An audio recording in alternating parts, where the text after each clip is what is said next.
Facilities, and it is Monday, October the 19th, 2020. Now, could I have a mover for the approval of the the approval of the agenda as presented? John Hunter, second.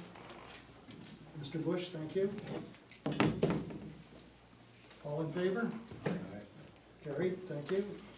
Okay, number 3 is disclosure of pecuniary interest and the general nature thereof. Am I hearing any? None by me. Nope. Hearing none, thank you.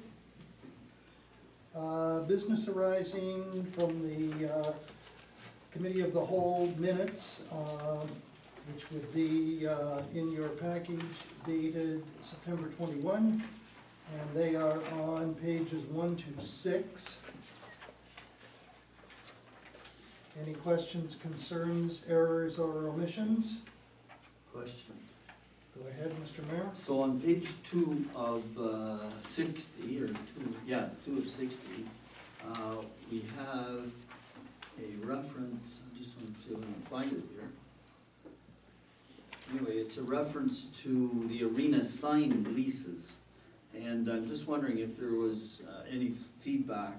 Did the letters, we're going to send letters out and asking them if they wanted to continue to pay, but I think the gist of the letters was to offer the advertisers free advertising. So I'm just wondering if there's any follow-up on that. Mr. Chairman, we'll let Mr. Spencer speak to that one. Through the chair to the mayor. Yes, we have had a lot of positive feedback from a number of businesses, and I've also had a couple of inquiries who the businesses may also be making a donation.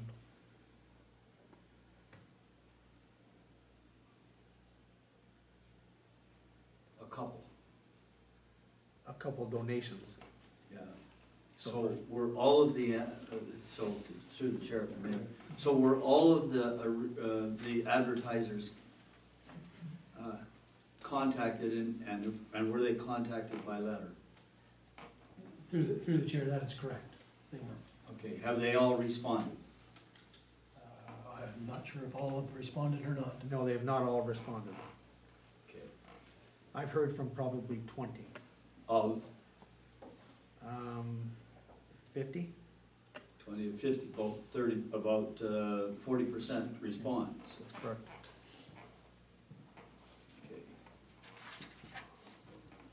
Okay, so I assume that we're proceeding in the way we discussed at the meeting. We're not sending invoices, is that correct? Through the chair, that is correct. Okay, that's what I was really trying to get at. Okay. Okay. Any other questions, concerns on the minutes? Mr. Hunter? I just had one I inquired about where we're setting up a contingency plan for replacing employees if something happens. When we have that through the chair, when that was proceeding.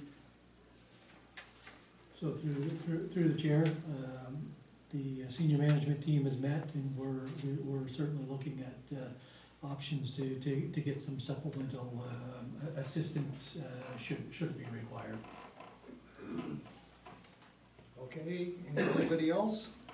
Okay, we're going to move on, and we now come to delegations and presentations, and we have none here tonight. Discussion items, none shown. So we'll move on to number 7, which is the action and information item. And the first one is 7A, third quarter fire report. And that's on pages 7 to 10. And Chief Moore, would you kind of highlight your report, please? Thank you, Mr. Chair. Just a couple of things to highlight under calls by the month. The total was 51 in the third quarter, which is about average to what we saw pre-pandemic. On page 2, updates and changes. The rescue truck build is delayed, just challenges due to labor and getting supplies in. Latest ETA is mid-November. We had 2 firefighters that testified at a trial, and that has been completed. Training courses. We had several members recertify and certify in first aid. 14 members completed a 2-day air brake course, and I forgot to include, we completed 118 online courses. Fire prevention activity, worked on 2 risk and safety management plans for propane facilities, one at the 17-acre truck stop and one at the LGP Energy site in Johnstown. And in activity, firefighter boot camp, female firefighter boot camp was very successful. And just the stats under the burn permits, 117 permits created in the third quarter with 1,937 burns registered. Okay. Thank you, Chief. Questions, concerns? Mr. Mayor? Yeah, so first question, I forget which one is the 17-acre truck stop, that's Angelo's, is it not? And then what was the second place for propane? LGP Energy, which is the Levac Oh, that's Levac, site, yes, the cruise rail yard. correct.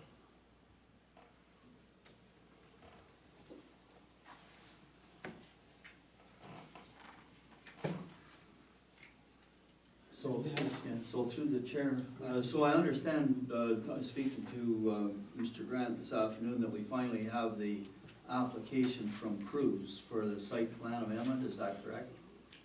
We do have the application for the site plan control agreement amendment. Okay.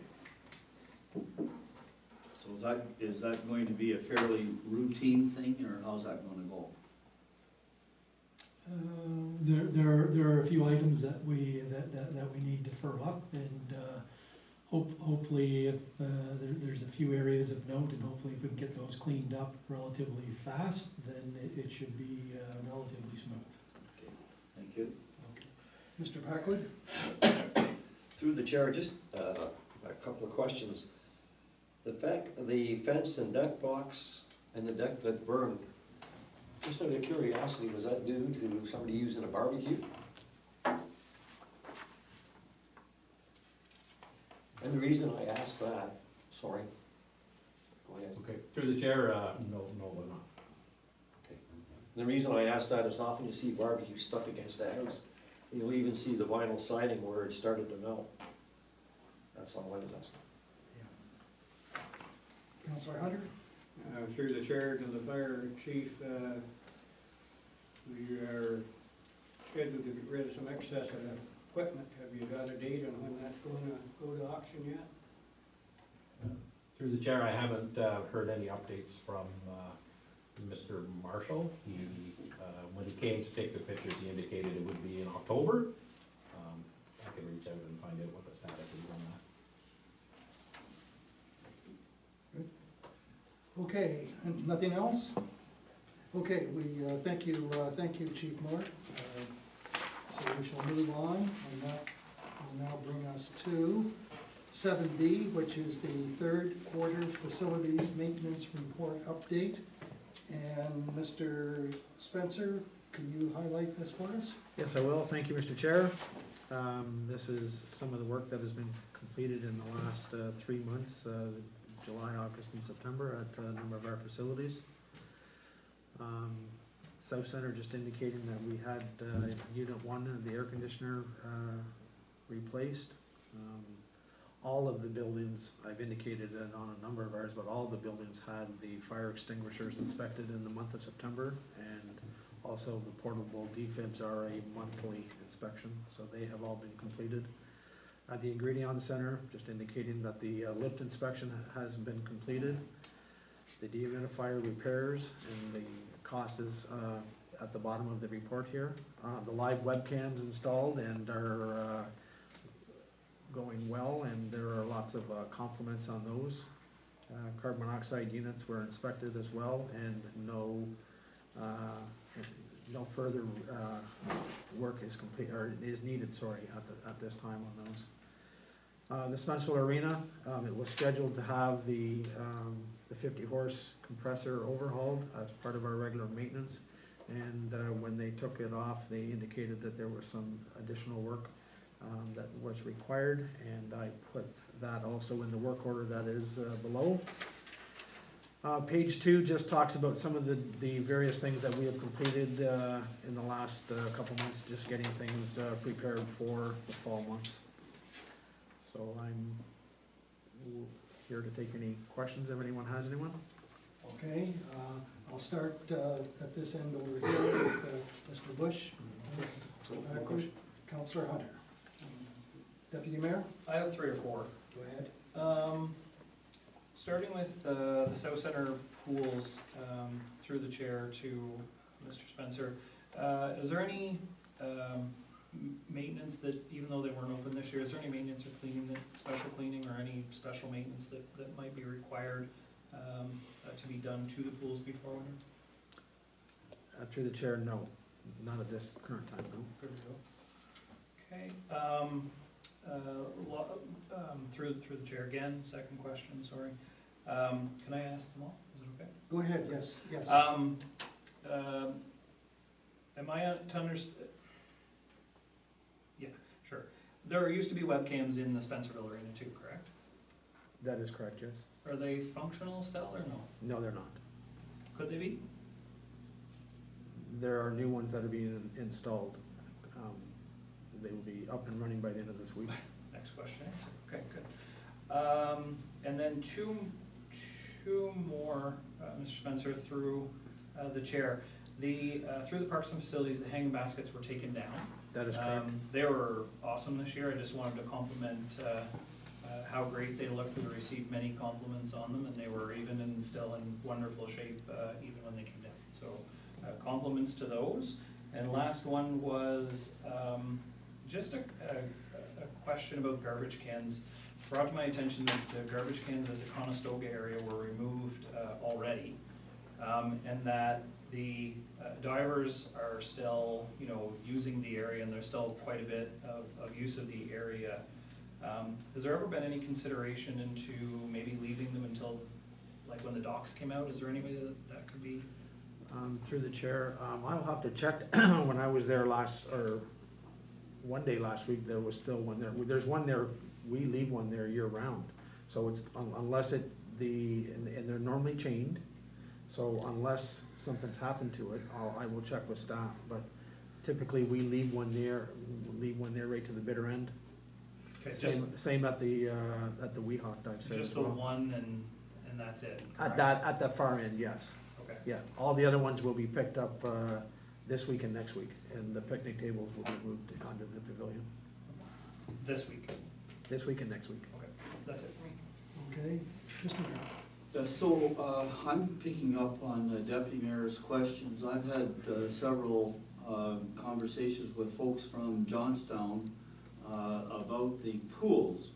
And the fact that there doesn't seem to be any maintenance in preparation for the winter. And I haven't had a chance to get there and look for myself, but the comments that I'm receiving are that there is some water, or there was some water in the bottom of the pool. I don't know to what depth, but that it had basically become stagnant over the course of the summer. And so people are questioning me, do we not clean the walls of the pool before winter? Otherwise that stagnant scum is there on the walls of the pool in the summertime, or when we're ready to start opening, and just creates additional problems because we didn't attend to it in the fall. So I'm just a little bit surprised at the response to the Deputy Mayor that there's nothing to be done in the fall.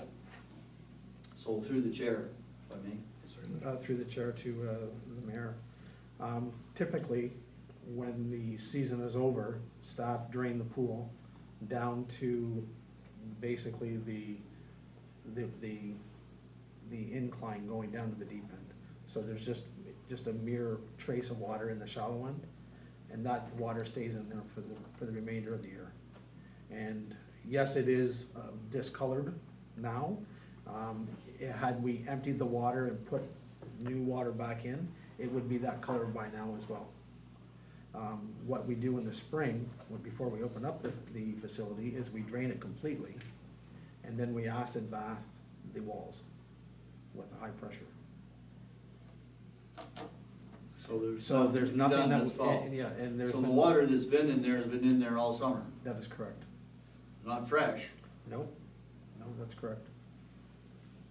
And we don't tarp the pools either. I know there's been a question about that. We don't what? We don't put a tarp on the pools.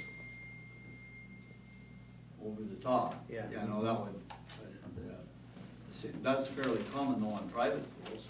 Private pools it is, but with the bigger pools, we stopped it about 12 years ago because what was happening is the weight of the water was damaging the coping stone Yeah, going around the facility. And the weight of the snow as well. That's correct. unless it's got a peak on it. That's correct. So one other question there, just Yes? pointed out. So under that page, under the first page there where it says South Center Pools, so the third bullet point, I'm assuming that you're referring to the portable defibrillator.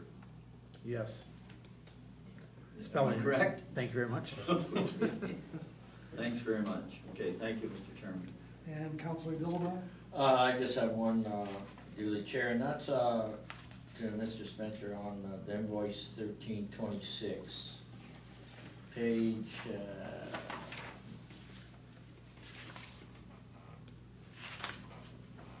page 16 of 60. We have the quote for the dehumidifier repair, it came in at 21,500. Now, is that everything, Mr. Spencer? Does that include the new shaft too that went on in the bearings? Didn't something happen after we got the fan? Through the chair.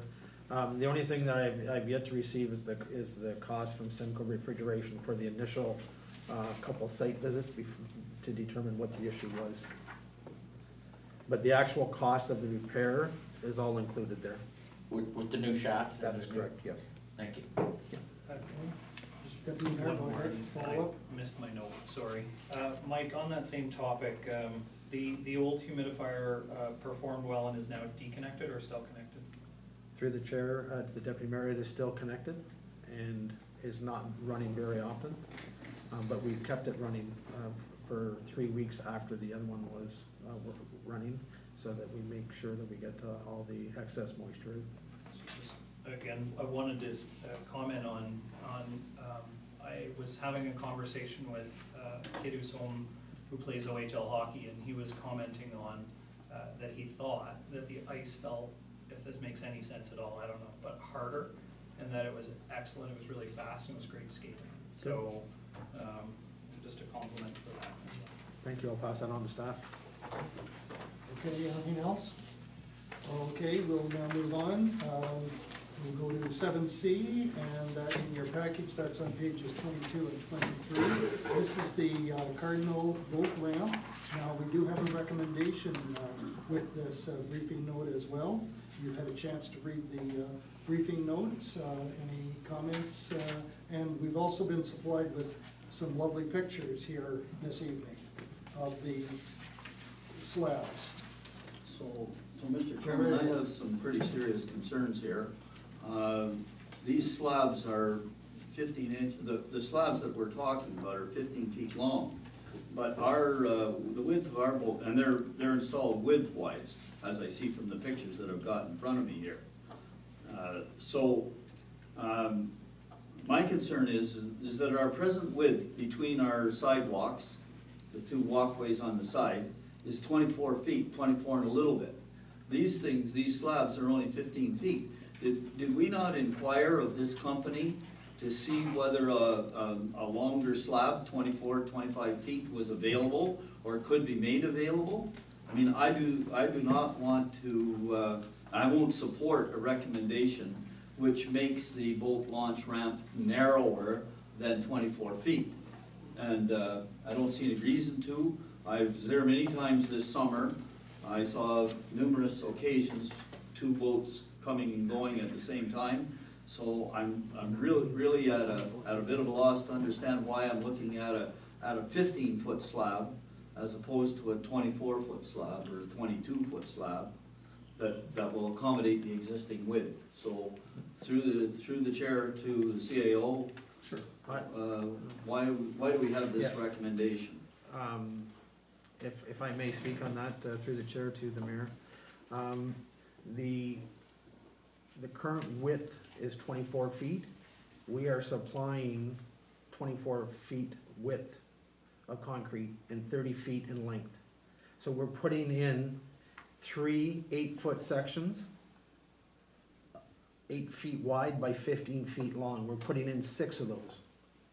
So we're taking the whole width of the ramp, Mr. Mayor. 3 8-foot sections is 24 feet, and we're going 30 feet down.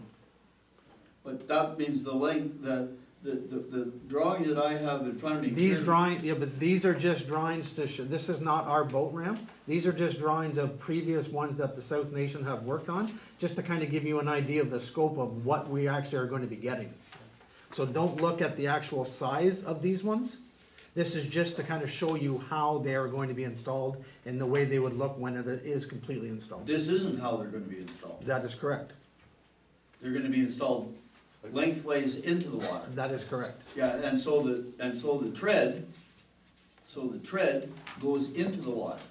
They'll be going the other way. They know the dimensions to go across. They'll be going across way. No, that doesn't make any sense, what Think you're of- telling me. They just make Three whatever way bricks. they want with the tread. Yeah. It'd be 3 bricks, 15 feet deep. Each brick is 8 feet by 15 feet. So there'll be 6. It'll be 2, it'll be 3 wide, 2 deep. Correct. So if it's 3 wide, That's 8 feet plus 8 feet plus 8 feet. and that's right, that means there's a seam at 8 feet and at 16 feet. Yes. And as they move, that's where the tires are gonna get stuck. The trailer tires of a trailer, narrow trailer tires of a trailer get stuck between the slabs that are facing into the water. That's why the slabs go the opposite way. That's why this picture shows the slab going across the ramp, not lengthwise to the ramp, but across the ramp. They will be. No, Not if they're 8 feet wide. they'll be going down along the 15-foot. They're gonna form the cement, they'll put No, they won't. the cross pieces crossways all the time. They're just showing you on the 15-foot length the way they are because they're sitting that way. If they turn them the other way, when they form them, they put the crosses the other way. Doesn't change the seam. They're not gonna move as they're put in properly, they're not gonna move, they're pegged to the sides. If I may comment, or have our road superintendent comment on this, he has worked with this type of product before when he was with the city of Gananoque. Through the chair, the slabs go in, and quite right, they have, the base gravel has to be prepared properly. But once they're in, they very rarely ever move. The one in Gannai did, I think it's still the same way today, it has never moved, and they were much smaller pieces, smaller sections. You can pretty much buy these in any size, shape you want.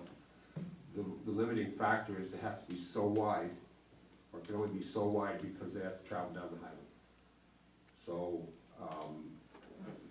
once the base is prepared, they're put in place, 3 wide, and by the way, 3 wide will give you, the seam will be towards the center of the Middle boat, of the trailer, yeah. right? And especially if you have 2 coming out at the same time. So I've never seen a problem with these, they work well. And which way is the tread going? Tread is always going parallel to the water. It's turned, like in pictures that I saw today on the internet, or on the emails, Yeah. they actually form them with the tread the way you want them. They work quite well. And what's the reason the slabs are not 24 feet wide and, 8 feet, it seems to be the width. What's the reason that they're not 24 foot long and covering and going in sideways? The biggest problem is lifting that width. We've gone about as much as we can and being able to lift it in and handle it. Oh, your machine can't accommodate that weight? It's probably not our machine, right, Mike? It's It's theirs. theirs, they have to install it, so. So there's weight on the roads, there's weight on the, you know, we don't wanna get into a heavy move, expensive. The 24, the 15 by 8 is the perfect size to handle and place on that ramp.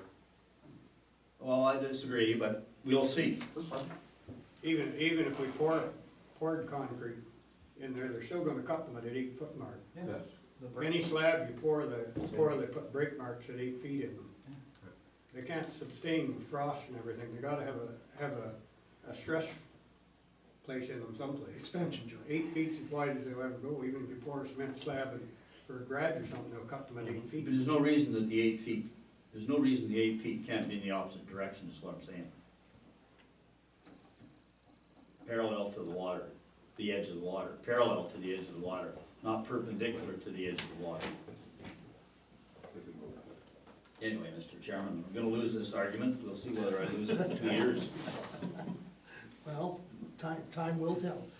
Councilor Yep. Noah, do you have any questions or concerns? Well, my concern is, well, and I guess, Mr. Gus answered it, I was afraid that it would shift in time with the 3 to get to 24 wide, that there would be some shifting, and I was concerned with the mayor, that then a tire goes down in between the cracks, and there we are, phoning for a tow truck.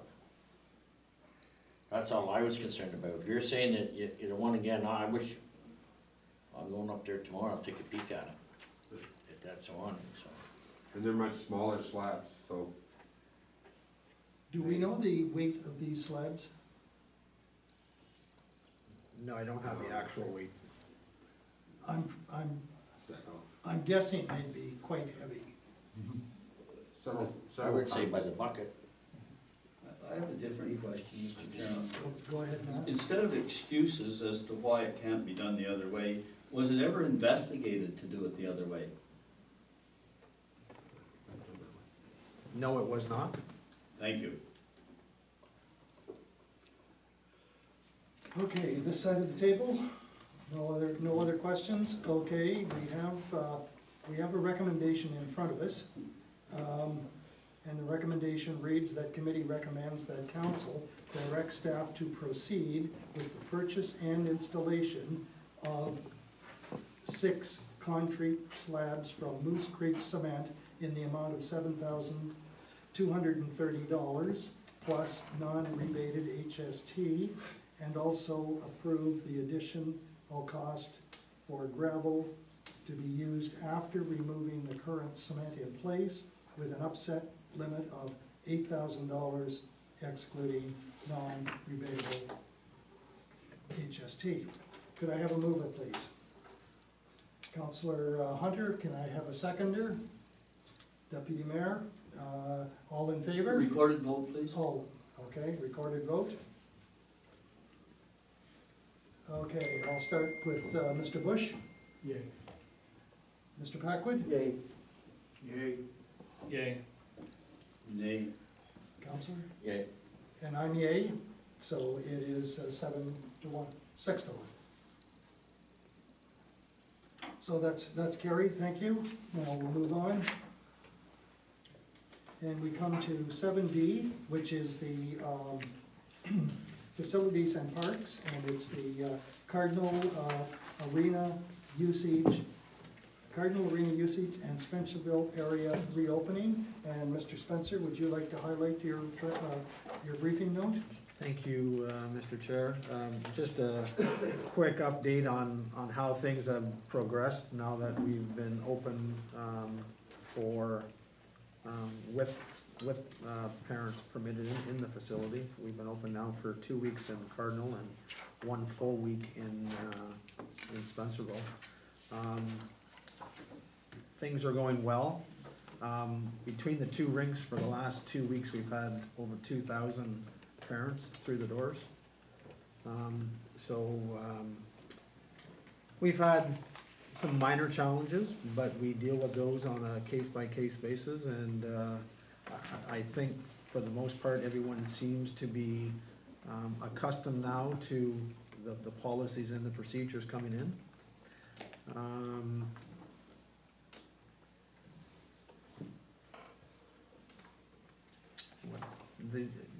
There has been, the public skating has started. The numbers are below the 30 that we're allowing in right now. But I'm sure we've been advertising it now for the last week, so I'm sure those numbers will increase a little bit.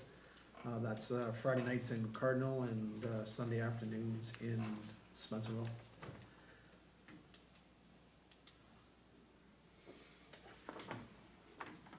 That's it. Is that it? Happy Questions, to answer any concerns? questions. I'll start with Councillor Dillable. No, I'm good. Mr. Mayor? So on the page 25 of 60, there seems to be an issue raised, and although it's not clearly outlined, but there seems to be an issue raised, and I'm trying to understand why the issue was raised without a definitive a statement of what the problem is. I'm just trying to think where it is.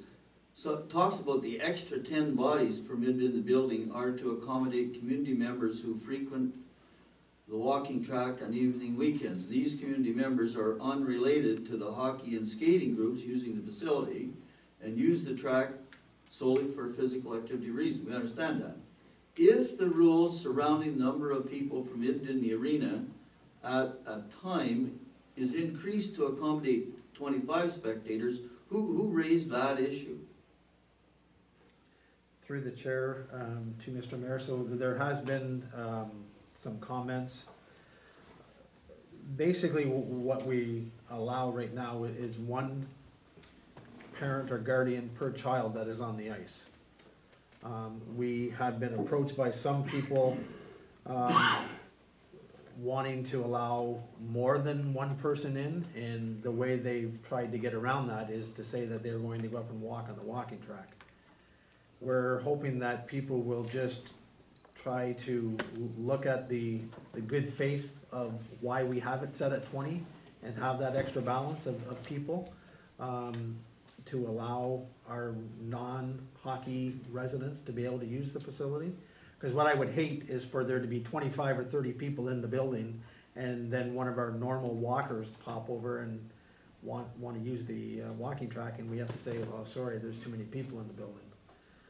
Because there's a handful of people upstairs, grandparents, aunts, uncles, watching their grandchild on the ice because they can't sit in the stands because the 20 maximum has already been reached.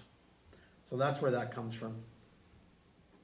Okay, so the facilities are permitted to have 50, you said? Right now, we keep it at 20 per 20 per ice rental.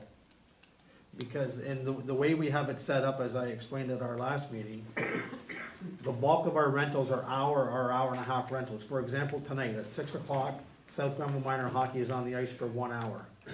20 people come into the rink and they go out to section A and sit. At 7 o'clock, there's another group. Those people get to come in with their child to the dressing room if they need assistance, and then they wait in the lobby. So at any given time throughout the course of an hour, we are allowing 40 people to be in the facility. 20 that are out watching their children on the ice, and 20 that are waiting to get in. And then the extra 10 is so that we can allow people to walk on the walking track upstairs and not be affected. Okay, so I understand that. So the duplicates of the 220s, that's just for the time that it takes one group to get out and another group to get in. That's correct. Okay, is that a sticking point with the health unit? Well, there can only be maximum of 50 people in the building at any given time. Okay, all right. So anyway, it appears not to be an issue, except for you're indicating to me that some people are wanting to know why there's 20 instead of 25. Some people. That's correct. Okay, so I don't know, nobody's raised that with me. I'd be just interested, Mr. Chairman, if anybody's raised that with other members of the committee or other members of council. None by me. Well, it doesn't appear to be an issue Not yet. that's raised up to the political level. The only thing, I had a question for clarification asked of me for the rules surrounding one parent in the building, and they pointed out a way to manipulate a rule so that basically my wife and I could go and watch their child play a game, but the person and their wife couldn't go and watch the game. So it was stated that Aaron and I could go and walk around the track and watch their child play hockey, but yet both the parents couldn't come in. So it could relate back if it was grandparents or parents. So in that way, I guess I had been asked once a question somewhat like that. Okay, but it doesn't appear to me to be a big issue. I don't think it is. I can't see where it is, but I can see where it might be. Well, The only thing is, it's been mentioned different times to me, and not so much over the tin on the walking track, is the different ones in hockey have said to me, why don't all the municipalities operate under the same premise? Because every township and every city seems to have a different set of rules, what they work under, and said they didn't know why the provincial government or didn't set a hard and fast rule for everybody, that everything's the same. but isn't it 50 No. in the building? Some people were allowing parents in weeks before we were allowing parents in and No. stuff, so it's, But isn't the 50 in the building at any one time, isn't that a provincial standard? It is. Yes, it is. but some were letting them in, some weren't.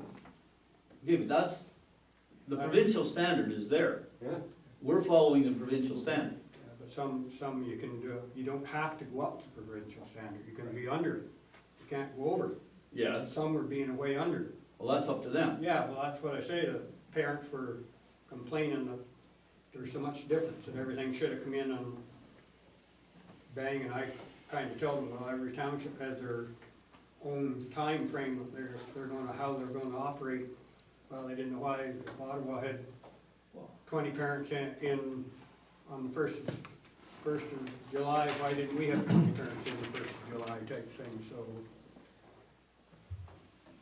So, Mr. Chairman, the reason I raise it is because,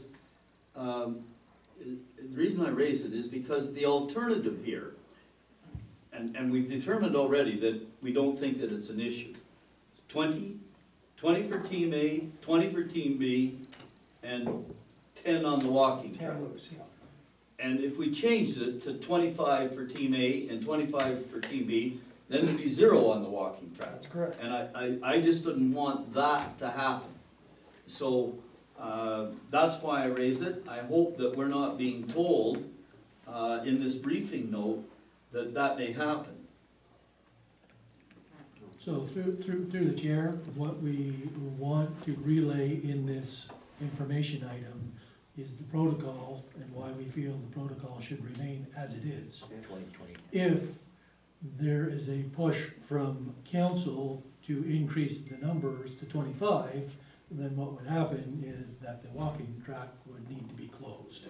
So that's not what we're recommending at all. Okay, so fair enough, that kind of clarifies it for me. Okay, thank you very much, Mr. Chairman. Okay, good. Any other questions?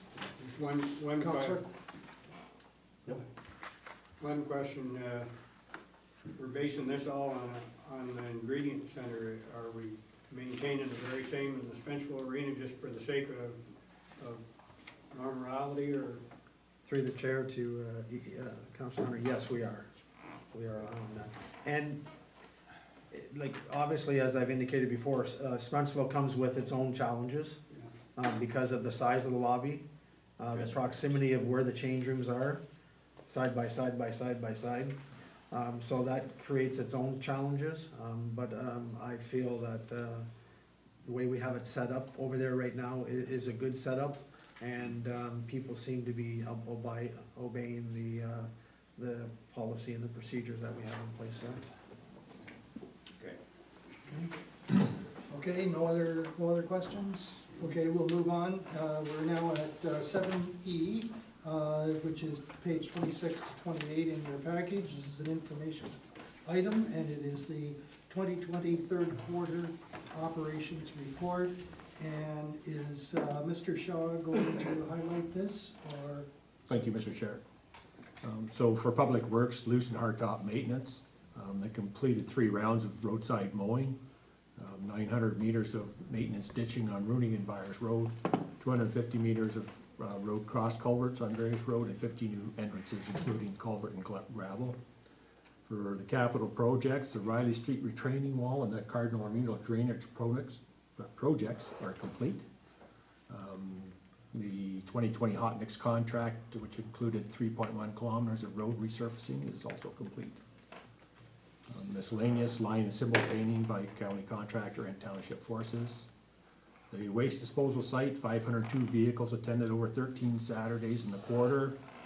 Total taken in was $5,284.25. Virtual's hardware store seemed to significantly increase their intake.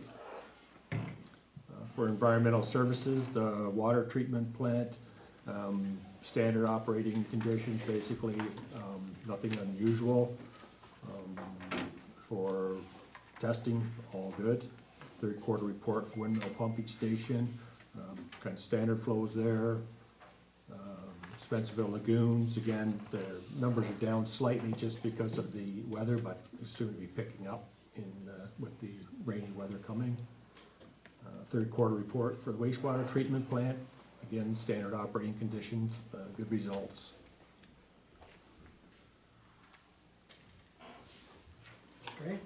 Okay, I'm gonna open it up to questions. Councillor Gilliland? I just have one, duly chair, and that's, our waste disposal. Birchall's Hardware, $3,200. They seem to be our #1 guide, for dump passes, so I wonder if we could help them in any way. We've had some, I guess, little problems, not big problems, but something that if he needs them and you know, dump passes and we're low, can I, for example, go and get them and bring them out to him, just to help him, that's all.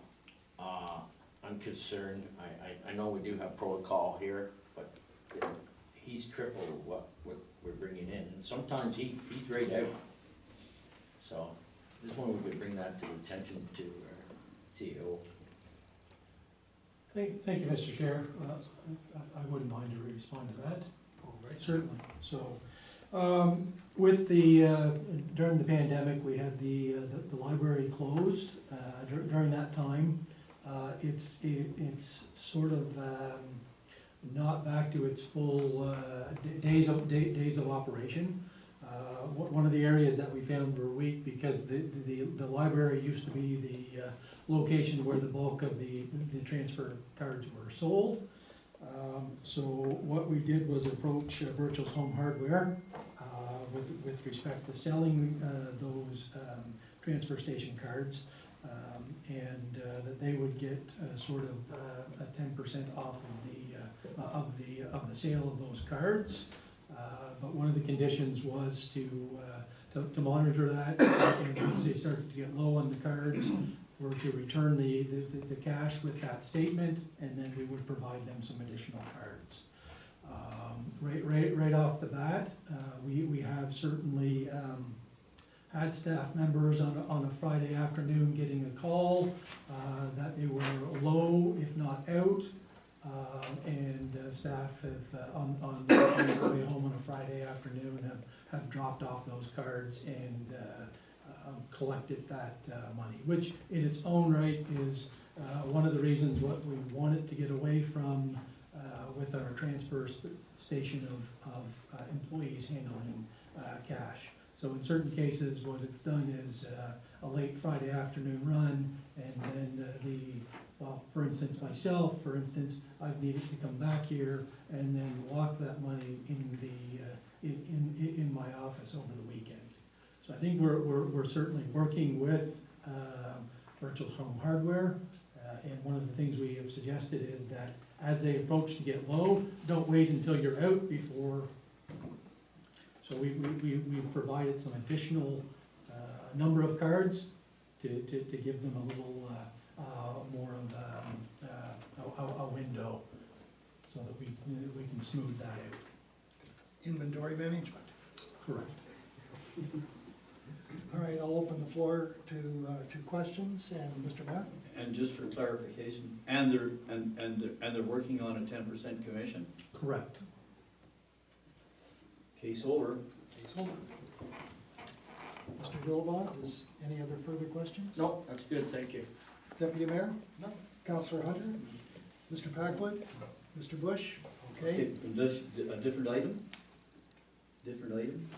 On the Oh, same oh, report? go ahead, yes, Okay, absolutely. so on the same report then, on page 26 of 60, what does the comment made right under, I'm at waste disposal site still, but on the last bullet point, staff limiting public entry to transfer station, what does that mean?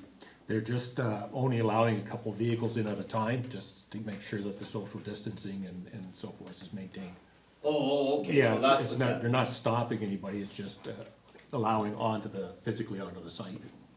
Another Go question? ahead. Different issue, again, on the same page, on section 1, public works. So 250 meters of road cross culverts, so just give me an idea, how many cross culverts is that? You're replacing 100 or 10? 25, roughly. 25 roughly, With 10 meters, in a 3-month period, right? 10 meters. 3-month period, 25. Okay, and there's another question on this with that same issue, but it's later on in the meeting. I'll get to it there, Mr. Chairman. Okay, fine. Okay, there's no recommendation with this, so we're going to move on. And that brings us to 7F, which is the operations, extended types of off-road vehicles allowed on township roads. That's on page 29 of your package. And I know there's been a meeting set up with the Johnstown ATV Club with Rebecca and Dave. So who would like to highlight the briefing note? So, Mr. Chair, I'll either turn that over to Rebecca or Gord to speak to that information item. Okay. Okay, through the chair. So in It's the last, exciting news, so It everybody is. wants to. I'm just shaking. in the last committee meeting, we were directed to speak with Mr. Pat Marceau, the president of ATV Club, and to discuss the new provisions set out by the province, and to see if he had any recommendations or concerns. He'd expressed some concern about the new types of vehicles with respect to safety and to kind of some disturbance it may cause being louder machines and so forth. He also has requested for delegation and will be coming to the November Committee of the Whole meeting to present his new vehicle type concerns and request for additional road segment approval. Yes, go ahead. So I missed the last sentence. He'll be coming to the meeting to express his concerns over the new types of the dirt bikes and the Argo type machines. And also he has some requests for additional road segment approvals. So through the chair, but we're not doing road segment approvals anymore. It's wide open here now. When this legislation comes into effect, it's wide open. We're not doing road segment approvals anymore. Well, I think, sorry, through the chair, if it depends on what roads council is going to allow. Because the new law states basically that you have to state what roads are allowed rather than what are not allowed. No, the other way around. Or sorry, yes, backwards. So if there's additional roads that they want, they will be above and beyond what are already in the bylaw. No, that's not true. According to the new legislation, all types of vehicles are allowed on all roads unless we say otherwise. Correct. In other words, unless we restrict it. Okay, so does he understand that our option is not to do anything? No restrictions? That's our option. Correct. Does he understand that? I think so, yes. So then what's the point of his coming to us? Just to discuss the roads that they will be allowed and and to express their concerns over the new type of vehicles. But that's provincial legislation, we don't have any control over the new types. We don't, the provincial legislation clearly recognizes the ATVs, it clearly recognizes the, off-road motorcycles, which is the dirt bikes, and the extreme terrain vehicles, that's the semi-amphibious with 6 or more wheels. So the provincial legislation clearly recognizes those in the same category as ATVs and snow machines, and makes the roads, sides, wide open. So we don't control that, as I understand it. The reason I'm asking these questions, I want to make sure that I understand the legislation correctly. That's the way I understand the legislation. If I'm wrong, I want somebody to point it out to me. Is it not up to us as the municipality to say, yes, you can use these roads, or no, you can't use these roads? No, our only option is to say, now I suppose we could say, a 6-wheel vehicle can't use this, or this. Or we could say, a 6-wheel vehicle can't use any of our road allowances. That's correct. We And could say that. Is that the kind of thing that he's wanting from us? I think he's going to give us information about those type of vehicles, so we can more clearly make a decision whether we want them or whether we don't want them. Clerk is grinning. So through the chair and to the mayor and rest of the committee council, the current changes and the proposed new changes through provincial legislation, yes, you are correct, that it will open it up so all of these types of vehicles will be allowed on all municipal roads unless we restrict it otherwise. Our current bylaw does the opposite. So we will be rejigging the bylaw to come into compliance with the new provincial standards, as well as the legislation opens it up to these new XTVs and ORVs and ORMs, I believe is the next term. It is up to the municipality whether or not we want to restrict as to what types of ATVs, ORVs, XTVs we will permit on our municipal roads and road allowances. So we do have that flexibility of allowing certain types and preventing certain types from being allowed on our roads. Okay, so my question then, but again, depending on what we do, enforcement is up to us. That's, through the chair, that's where it becomes a little bit trickier when they're on our roads. It's up to the township and the provincial police, as well as whenever they're on the trails, that's when the wardens come in for the group. They're looking after that for us. Okay, so he's coming on, when is it, November? November, Yes, the November Public Works. That should meeting. be interesting. it should. Councilor Dole, No, I'm good. Deputy Mayor, Councilor Hunter, Mr. Packwood, Mr. Bush. Okay, we have no recommendation with that, so we'll move on to 7G, which is the Public Works Operations 2020 miscellaneous hardtop patching locations.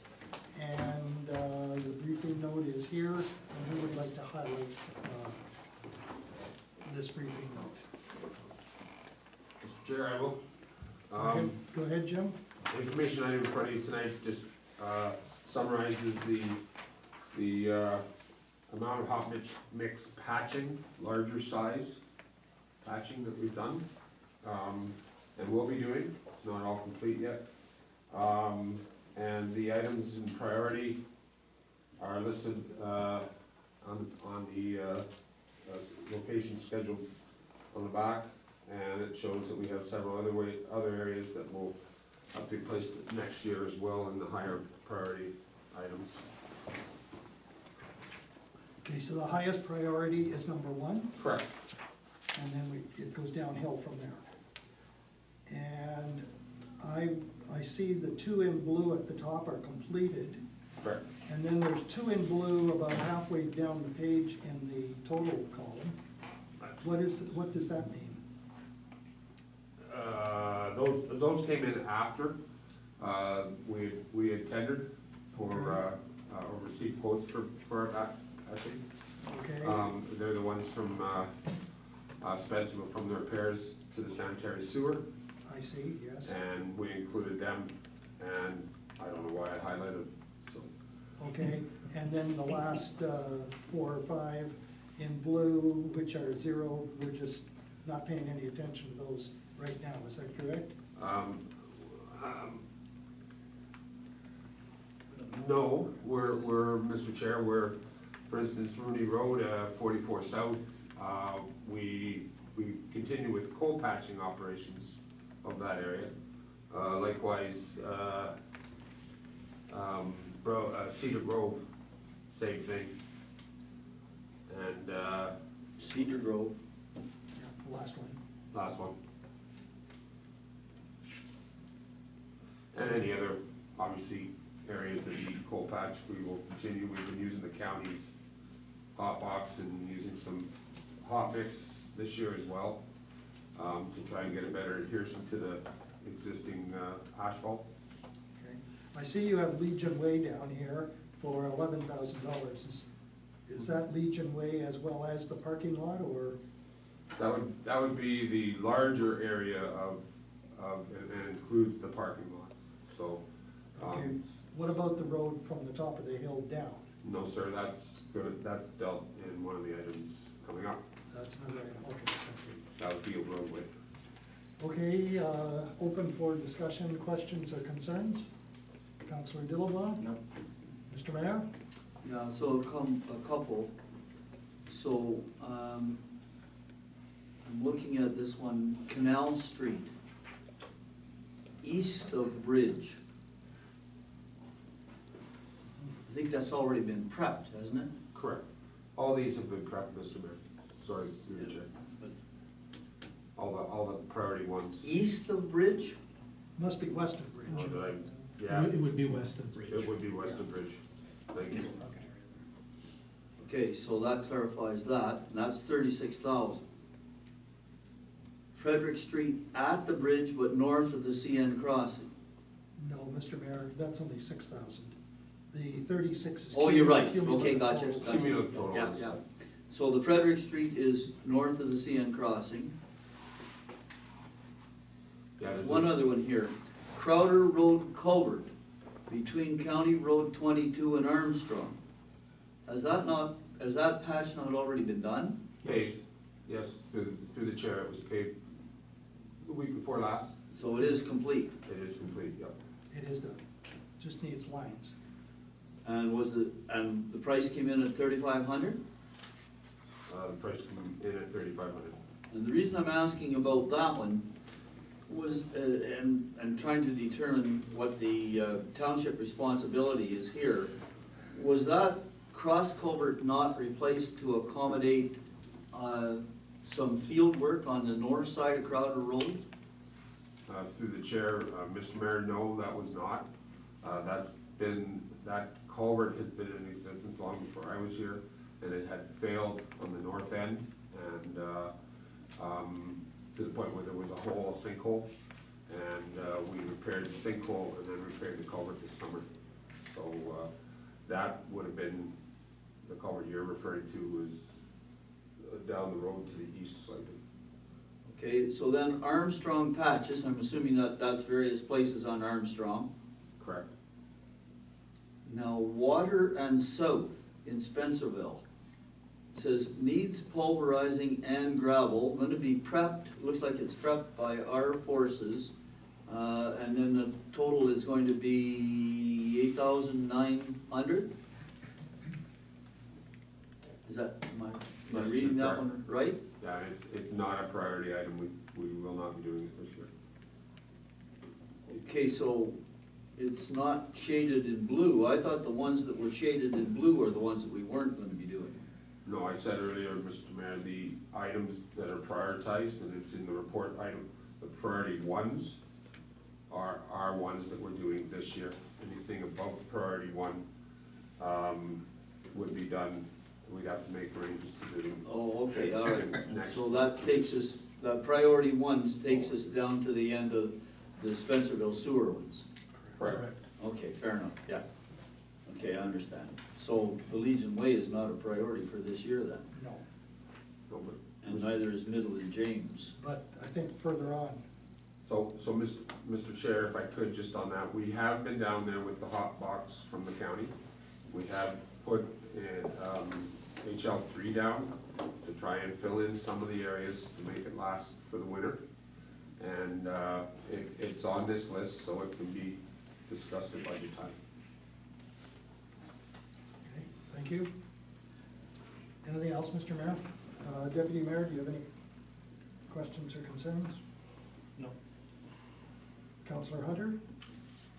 I guess I have some concerns. I don't see the viability of spending pretty near $11,000 or $12,000 putting hot mix paving down on chip surface treatment roads. Reference, which one is it? You got Connell Road there, the two of them together is pretty near $10,000. Then you get down on Armstrong Road, another $3,500. Are they all surface treatment? Yeah. So this is patching surface treatment with hot mix. Yeah. And two of them are finished. Connell Road, they're both finished.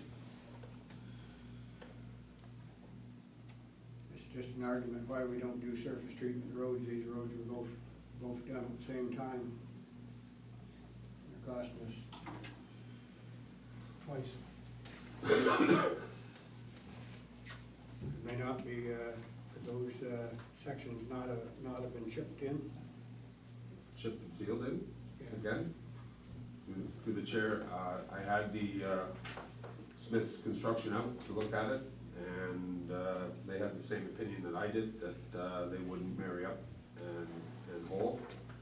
And his recommendation right off the hop was to, you see gravel, put a paved patch in there, and then it makes it easier later on to use, well, keep it for this year, so.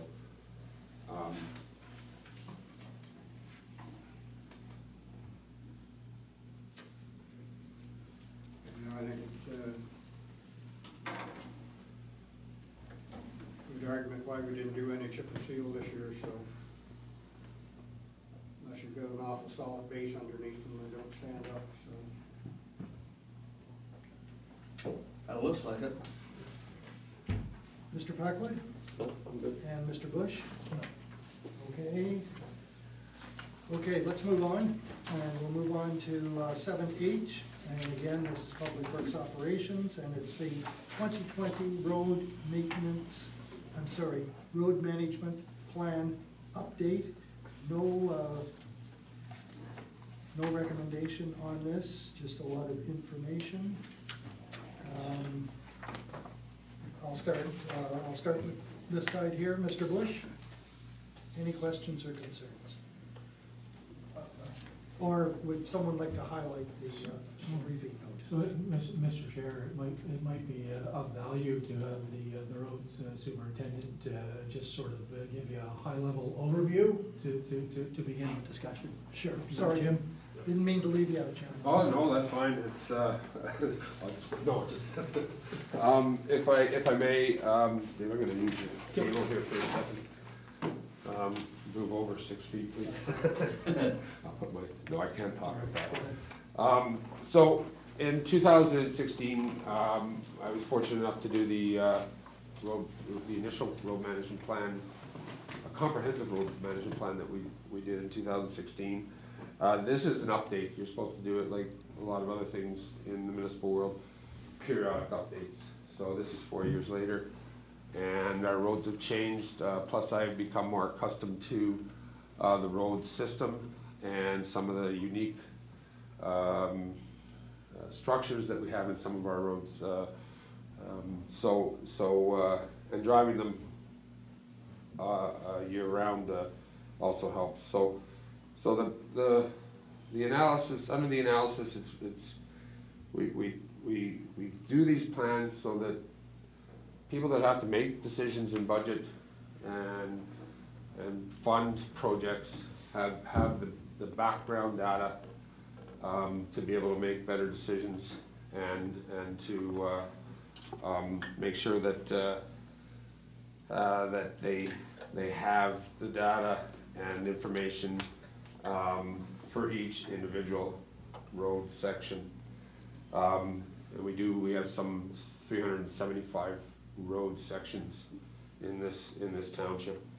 Doesn't mean that we have 375 roads. It means that we break them down into different sections to make them more manageable, not only for staff but also for budget time. Trying to keep the distances in the sections doable from a financial point of view. So we rate the roads. We collect the data, rate the roads, and then from there we would, which is the point we're at right now. From there we would cost the roads depending on which program they would be put into, either road reconstruction, road rehabilitation, surface resurfacing, and or change of surface. Gravel to surface street is one of the programs that we've had here before. So the 2020 road management plan follows these parameters, and once we've had comment on our ratings and data information, we'll start the financial side of it. And every section was looked at and reviewed in the field by myself. The point of that is not that I wanted to look at every section of the road system, but I find it over the years been very important that one set of eyes sees and rates the roads using the formula. I could give it to you to do, and you would have a different set of eyes, but pretty close. Probably the ratings would be fairly similar. Our priorities would be fairly similar. So, so we've gone through all that. We've highlighted the changes. We've had some changes in links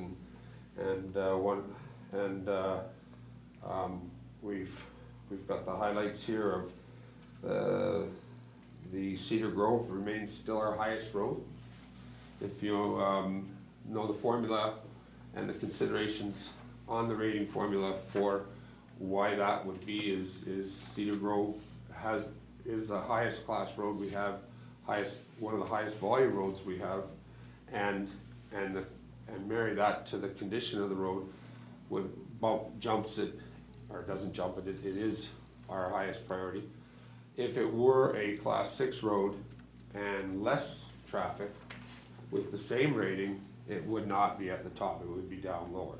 So the formula is set up to be able to take into account use and traffic and stuff like that as well. So I guess the biggest thing here is that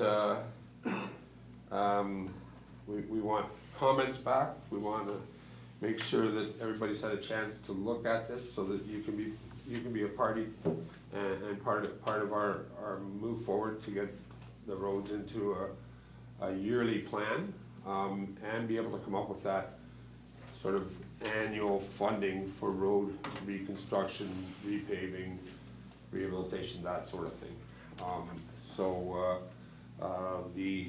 The Schedule A is just, and that's updated, so if you have the old one, throw it away. That's the new one. In municipal minimum maintenance standards. And they played around with some of the 6s and 5s down in the bottom right hand corner, but it's basically the same. Some of these sheets here can be utilized by council. Schedule B, for instance, it's just tells you how many kilometers of roads we have, center line versus total lanes, and gives you an idea of what if somebody's asking you. I've heard it has been very helpful in the past. Section 2.1 breaks it down into the type of road. Gives you kilometers by class of roads, so collector and local. And we only have collector and locals in this township, so. And then and then eligible inventory. This is an old, I guess when we used to have the old Lower Tier road accounting system, and they always wanted to know what our eligible road system looked like, and that would be the third of those smaller schedules in Schedule B. And it breaks it down into surface type, and it also tells you whether we have seasonal, excuse me, seasonal township road or boundary road, which is also important. The next few pages are a lot of lines of numbers and ratings, etc. I have the first goal is what our overall rating is, which is important. So every road stacked up against all other roads, and as you can see, Cedar Grove's at the top. And then through the development of this plan, well, that gives you the rating and the length. Through the development of this plan, I think it was asked last time, there's another table 1 here that gives you just a little bit more information, but the neat thing it does is it slices the roads into areas. So Cardinal, rural, Spencerville, Ventnor, I even think my area's in there, New Wexford. And it rates them what's your top priority in Cardinal, for instance. Well, it's Ann Street, and it's because Ann Street, actually this is the first time, let me step back a second, it's the first time I've ever rated a road not adequate, and Ann Street is that one road, so it needs some work. It's not simply going in coal patch, but and make the bumps go away for a little while. But this road has had some construction development on the south side, and it also has some significant base problems. But back to the table 1, gives you your rating first, your length of section, your speed limit, your ADT, and then of course your class. So it provides all the components that form the rating, plus breaks it down by area. So I think probably forgotten something, but I think that's the general gist of it. From here, certainly tonight we'll receive comments and inquiries and stuff like that, but we want to get going on the financial side of it, which creates the cost for each project, i.e. take Cedar Grove, for instance. The 3 sections that compile or make up Cedar Grove have been costed before. They're going to be recosted again because of increases in unit rates that we found from 2019 to 2020. Gas tax was part of it, and so we did show a significant increase. So,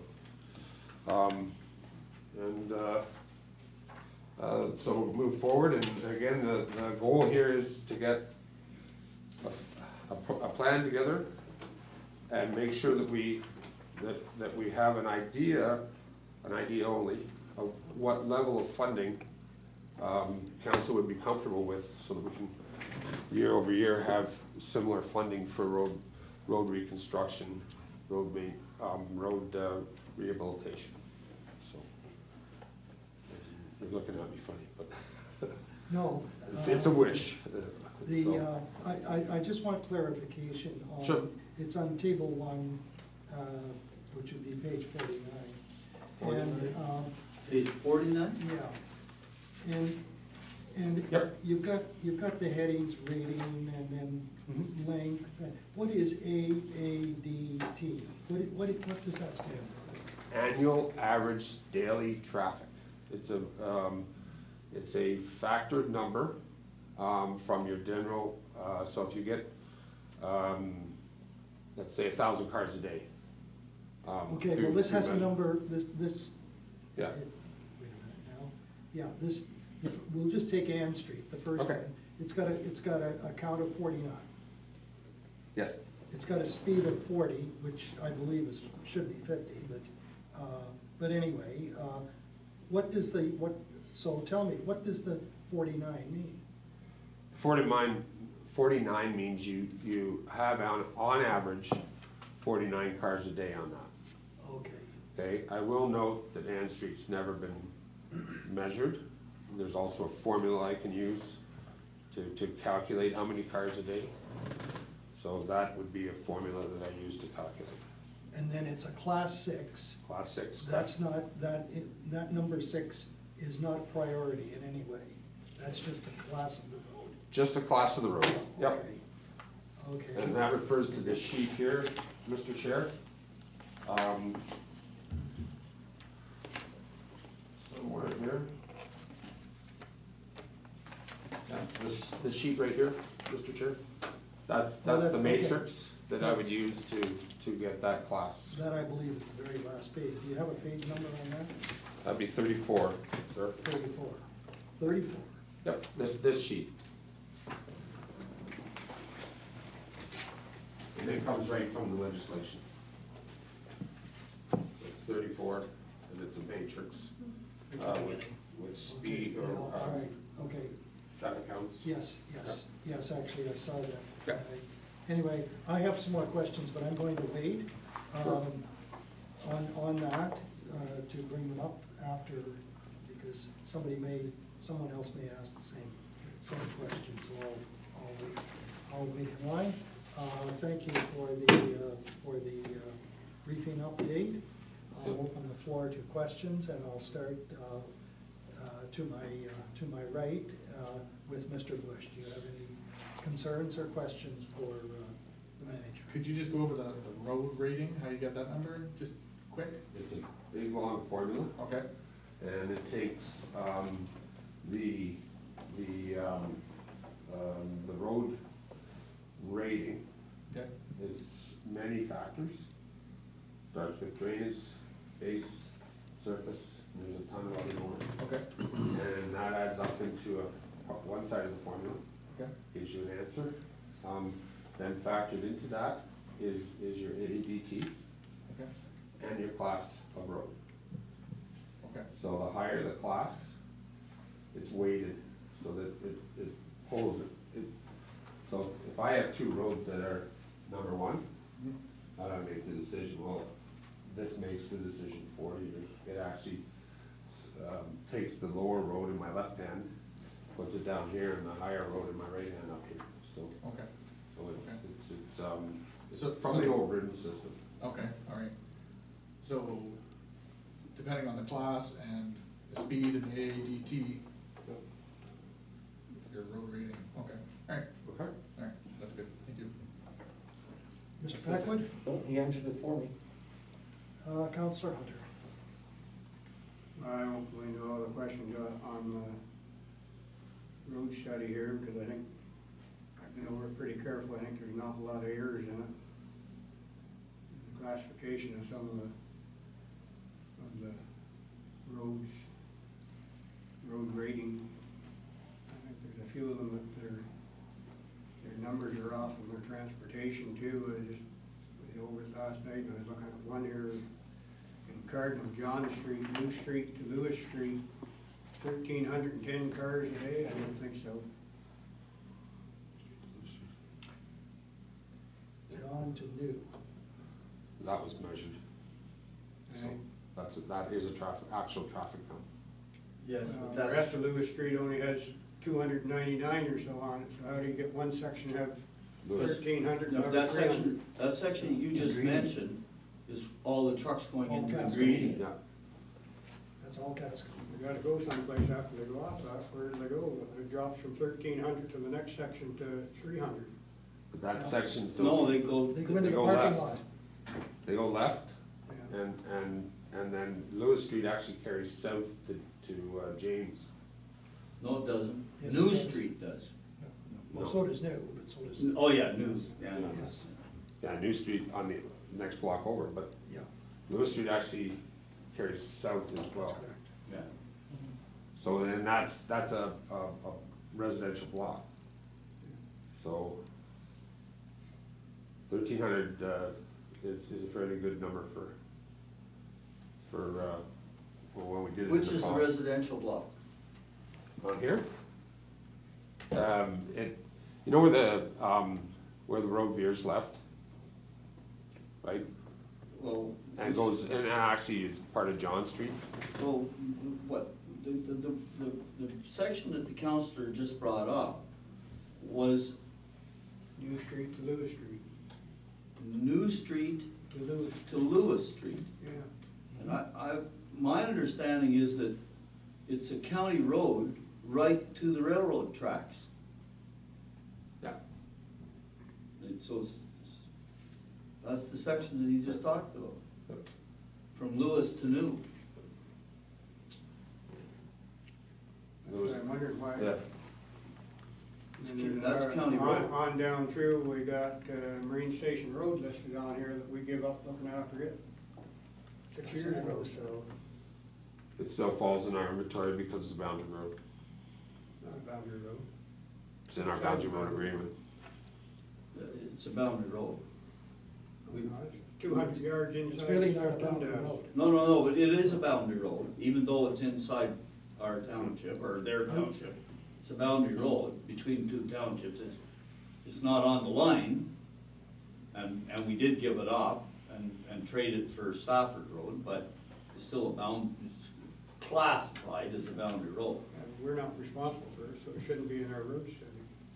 Well, I'm not No. arguing that point. Even if you just own half of it, so-called half of it, under the guidelines for a road need study, road management plan, and looking after your roads and keeping the data, it should be in your road system. Because if you own part of it, you own part of the liability too, so. But we don't own any part of it. That's the whole thing, we don't own Yeah. No, we don't. it.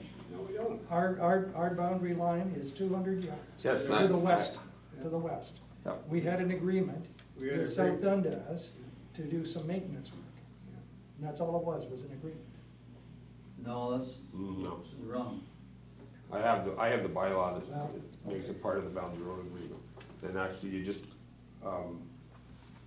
it needs to come back, and maybe that's something that needs to be dealt with, but I do know that, yes, it's 200 yards into South Dundas, but it was all part of the boundary road system that went up the east side of the township.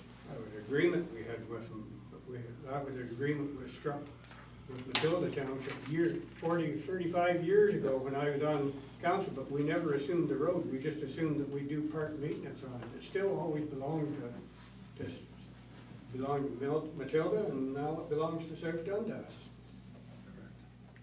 We Anyway, never assumed the road, we just assumed part maintenance because our plows had to go around that way to put back in. to come turn around. So I think we can belabor that one, not here tonight, but we can belabor the boundary road issue at another time. So do you have any other concerns?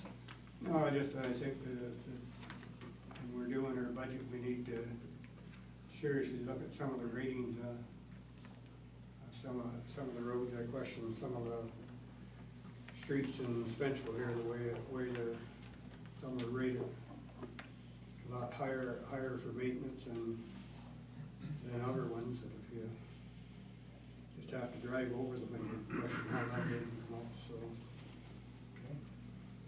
Deputy Mayor? No. Mr. Mayor? So I have a whole bunch of questions here.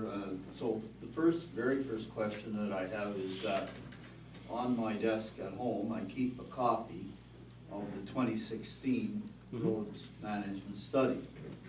And I understand that this is an upgrade, but it's not in the same format as the one that I have on my desk. So the first question that I'm asking you is, do I get a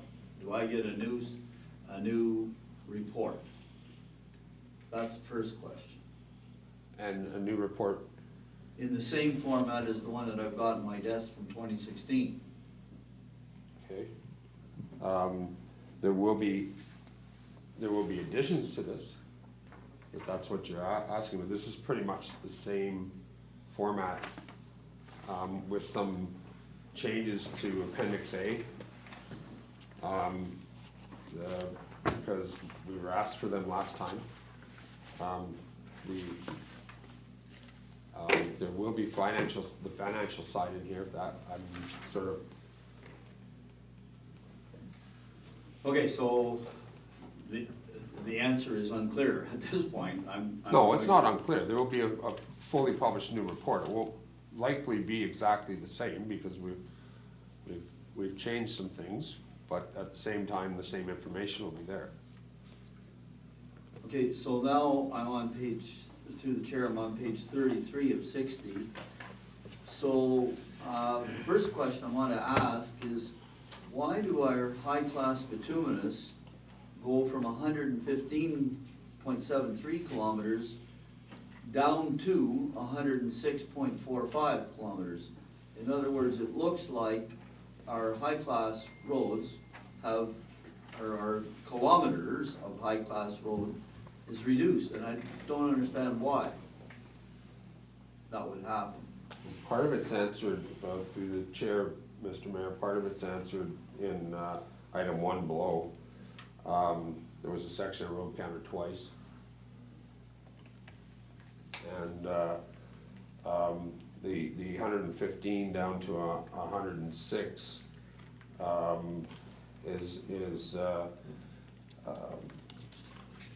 there's a couple areas there where I found maybe I was a little longer in 16 than I should have been, and cut it back, but it didn't change the overall length of the sections, because we switched from. Okay, but what's happened though is that the high class has gone from 115 to 106, and the low class has gone up from 13.21 kilometers to 25.56. So high-class bituminous is a higher standard, I would think, than low-class bituminous, and somehow there's been some change there. The gravel, it looks to me like we've managed to, over the 4-year period, convert 5.78 kilometers of gravel over 4 years. Because we went from 66.19 kilometers of gravel to 60.41 kilometers of gravel. So that means that all we've accomplished there is 5.78. And I think at some point, staff managed to convince us that we were still going to maintain 2 graders until we got to some much lower number of gravel than 60.41. So my concern is, at the rate that we're going here, it looks like we'll have 2 graders for a long time to come. And so I have some problem with that. Now, the other problems that I have is, maybe I get some clarification as we go through the report here. First of all, on page 35 of 60, where we're talking about physical characteristics and the system inventory data, signalized railroad crossings, we have 2. They're Frederick and Blair. Those are 2 I'm familiar with. Where are the non-signalized railroad crossings? There's 3 of them. Casco crossings. But that's, are they counted crossings? Even though they're not class 1 crossings? No. They're still considered railroad crossings? Yep. So there's 3 of them in the town? That's correct. Okay, so I understand that. Actually, was there not more than 3? I don't think so. Well, I can think would of be- James, I can think of John, I can Dundas. think of Dundas, I can think of Gill, There's Bridge. yeah. It doesn't really go to. Don't forget the county roads. So you got John, James, and sort of New Street there where it crosses over. Well, if you're right, you wouldn't count John because that's a county road. Correct. Yeah, right to the railway track, yeah. Yeah, so James, Yeah. Dundas, Bridge. Dundas would be. yeah, that's two. Two. And so then you'd go up to Gill, okay, all right, fair enough. All right, so that clarifies that for me, appreciate that. So now my next concern is with the table A, which is the overall ratings. What page is that, Mr. Mayor? I'm on page 39 to 60. Yeah. So what worries me here is that, you know, we can become a slave to this section rating. And I certainly would not want that to happen, because I don't, for a minute, regard Cedar Grove Road as our highest need, which is pointed out to us in page 33 of 60, on the second point there. Cedar Grove Road remains our highest road need. I don't regard that to be true at all.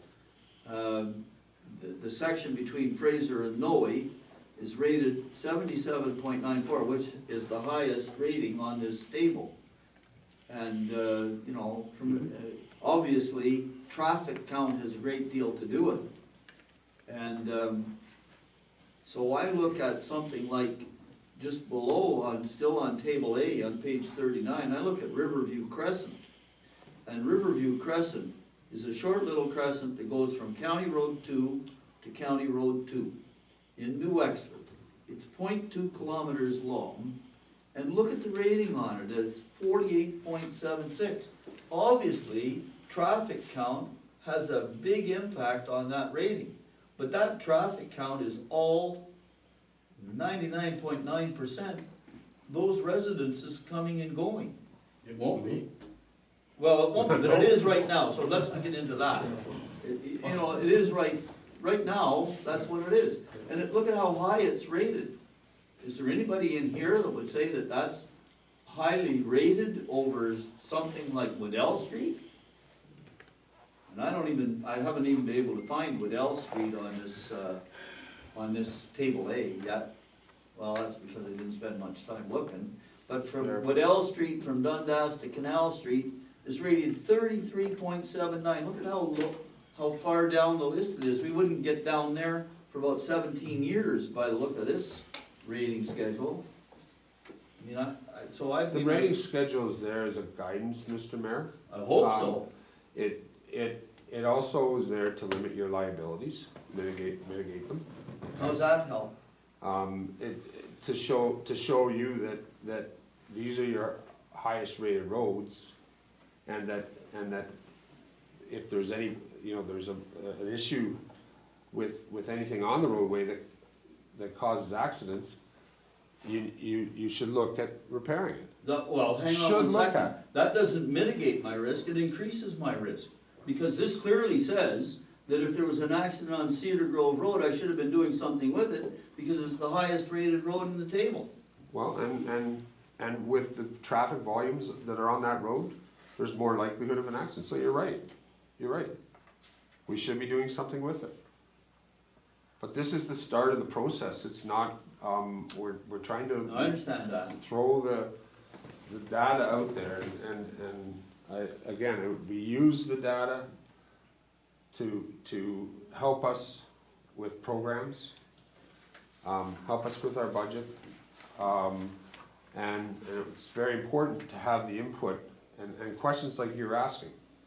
Like they're good questions, don't get me wrong. It's just a matter of you've got to have the baseline, and now you've got two, because you have two studies, or you will have two studies, and it's showing that the same roads, using the same criteria, are rearing their ugly heads, so to speak. Well, I didn't compare this with 2016.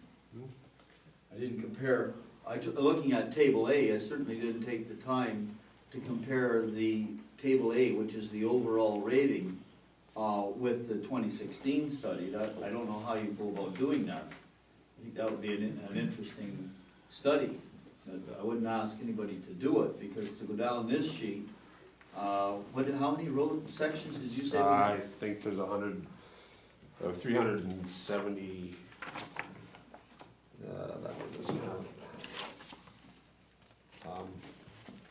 I don't have that with me right now, 370 something anyway. so. 370 some road sections. Yeah, And I can certainly, one thing that I think is really important to note here is that we do have an inventory here. And we have an inventory by section, and the sections are very clearly identified. But then again, one of the other things that bothered me from your presentation is you indicate that in some cases that actual traffic hasn't been measured by means of a counter, you're using some sort of a formula to estimate the traffic flow on that section. So you're using an estimated number on some sections to arrive at this section rating. I mean, again, I don't know what the formula is or how you come about it, but it's not an actual measured traffic count, which, could be higher or lower. So, I don't know what to think here.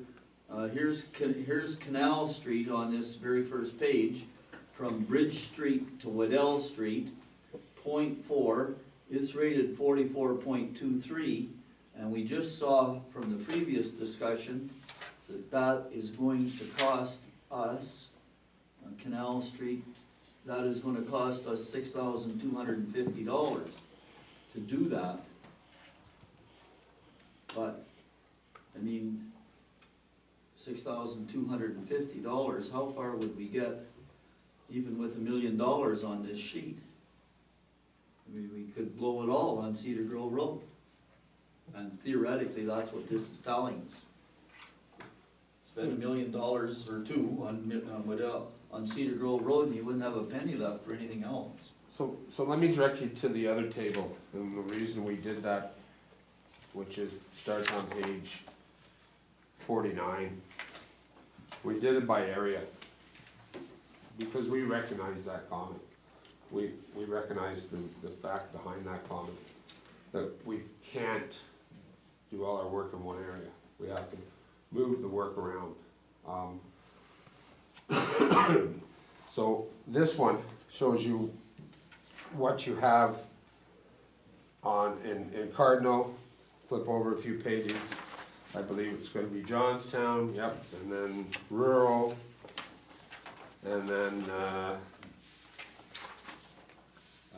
New Wexford, rural, and so it shows you the areas of priority within each section of the township, hamlet or village. So that gives you a better idea of what we can do in Spencerville, and start knocking off some of those. This is the feedback we get here is allowing us to create a plan over the next 3 to 5 years that will see more and more roads reconstructed. Canal Street, you picked out one that we actually patched, so we're only gonna spend the whatever it was you said it was, 65, was it? Anyways, so we're only gonna spend that money on that road. And we hopefully won't have to go back to that. It also looks at marrying up reconstruction projects where we're looking at underground. So any underground services like water, sewer, storm sewer. We do know you brought up, Mr. Mayor, the Waddell section, and it's rated what it is. It's 48.23, I think you said. But it also has some major infrastructure under that road that we hear is going to be replaced. So the cogen main feed needs to be replaced. So we've got that information. We're trying to work that into the program. So whether we do Waddell tomorrow or next year, it certainly would be better after they've made the cut and replaced that tray with the cable on. So we're trying to pull together all these different plans, and this is the start, so your questions are good. Okay, but I wanna stop you right there. So if we know that Cardinal Power is going to replace that underground cable Yep. along Waddell Street and the street south of it, why are they not redoing the entire street surface? It's not our problem. They're making their problem our problem. We don't even have to give them permission to do that cut. In the city of Ottawa, the contractor that cuts the pavement is responsible for the complete rehabilitation. Of the cut. No, sometimes it goes a bit further than that. Okay, in this case, we're not redoing that street. We know this is coming up, we're waiting to hear back from them. And they would be a party to our construction costs for the surface. So we are doing what you're saying. We're managing that road because we know that there's the high pressure gas main, there's also the power cables in there, and we know that that's coming up. So that work's coming up. So yes, they'll have to pay. And they'll be a party to whatever we decide to do there, whether it's reconstruct everything, gravel and base, or just shave and pave. Whatever we end up recommending, they'll be a party to that. And we'll do it after they finish. Or at the same time. Or at the same time, yes. Okay, Mr. Chairman, so I want to see what the final product of this is going to look like. I really want an update for the 2016 study that I have on my desk, so I'm going to look for that. Okay. Councilor Dillabaugh, do you have any questions? No, I'm fine, thank you. I just have a couple for clarification, and let's start on page 49, and it's WIL 001, and it says William Street, from the beginning of the road to Monroe Street. That's clear enough. But where do you classify the beginning of the road? That would be down at the end of the pavement. Wouldn't that be the end of the road? Yeah, that's the end, beginning of the road. No, because these are all reviewed and set out in this document. I always go north or south to north. Okay. And east to west. All right, Okay. that explains So- it then, because on I think the next page, it shows William Street as W02, Right. or 002, from Dundas to Monroe. Oh, I did it reverse, okay. Yeah, so, and that's fine, Yeah. that's fine, if you go from the south to the north, I can understand that. That's what I try to do. And then if it was the other way, would you go from the west to the east, or the east to the No, west? the way that this was laid out was east to west. East to west, Yeah. south to north? Yeah. Okay, okay, that's all I have, and I don't think there's any other questions? Oh, May I just make a comment? Mr. Packwood, go ahead. When it comes to budget, council looks at so much money for reconstruction, so much for maintenance, and so much for gravel. So basically, this is just a guide. Yeah. Council has the last word on what's gonna happen with it all. So if I may, Mr. Chair, just to kind of wrap the discussion up is, over the last 4 to 5 years, we've been doing a number of long east-west roads. So you've got basically 44 to 22, right? You've got your Rousevilles, your Pitstons, your Crowders, those type of areas. They use up a lot for a little bit, as the mayor mentioned with Cedar Grove Road, right? You're doing one particular road. So realistically, we're looking to see if there's interest in developing that next 4 to 5 years, where you may do 1 year where you would do a larger east-west section, but sort of in opposite years, you would go in and potentially do 6 or 7 streets in Spencerville. You're in, you're out, we've got that group together as sort of one contract, and I believe Councillor Hunter had raised that up last month or one of the previous meetings. And some of those concepts make some good sense, and just alternating, and that doesn't mean that you're doing necessarily the highest rated road in that study, but you're probably doing the highest rated roads in those particular areas, and you're starting to knock off those areas. It doesn't make a lot of sense to go in and do, for instance, in Spencerville, just Hutton Road. It would be more mobilized and demobilized than it would be to cost to actually do that.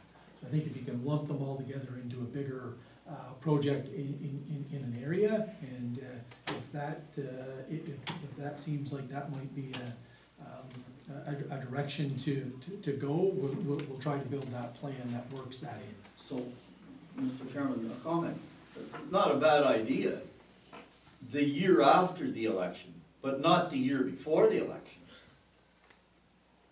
I mean, there's a political reality here. So through the chair, I'm not necessarily sure what. We're talking about the political realities. We've been fairly successful Correct. over the last number of years that I've been on council of spreading the work around the wards. Correct. Well, I mean, that is the political reality that we live in. The people in each ward have their ear or their voice to the councillors. They're wondering, when's my road coming? When's my road coming? When's my road coming? And if we get into the position where we're concentrating only on one place, believe me, the blowback, we're the ones that are gonna feel the blowback, not you guys. And we'll feel it. I mean, that's just the reality, right or wrong. Depends on how long you stay in one place before you move to another place. It's gonna be at least 2 years before you move to the third place. Well, Mr. Mayor, if we do Cedar Grove, I can pick up 75 votes pretty quick. And I can lose a lot. So through the chair, this is the reason why we have a high-level discussion, because it would be really nice to know, before you put the effort in to develop a 5-year plan, looking at those type of concepts. You're 100% correct with respect to, if you do Spencerville in 1 year and you do Johnstown in another year, yes, there's the third year, you haven't been there in 3 years. I get that, and I can respect that. But in all fairness, we've been focusing on some of the east-west, and we haven't been in Spencerville in 4 or 5 years.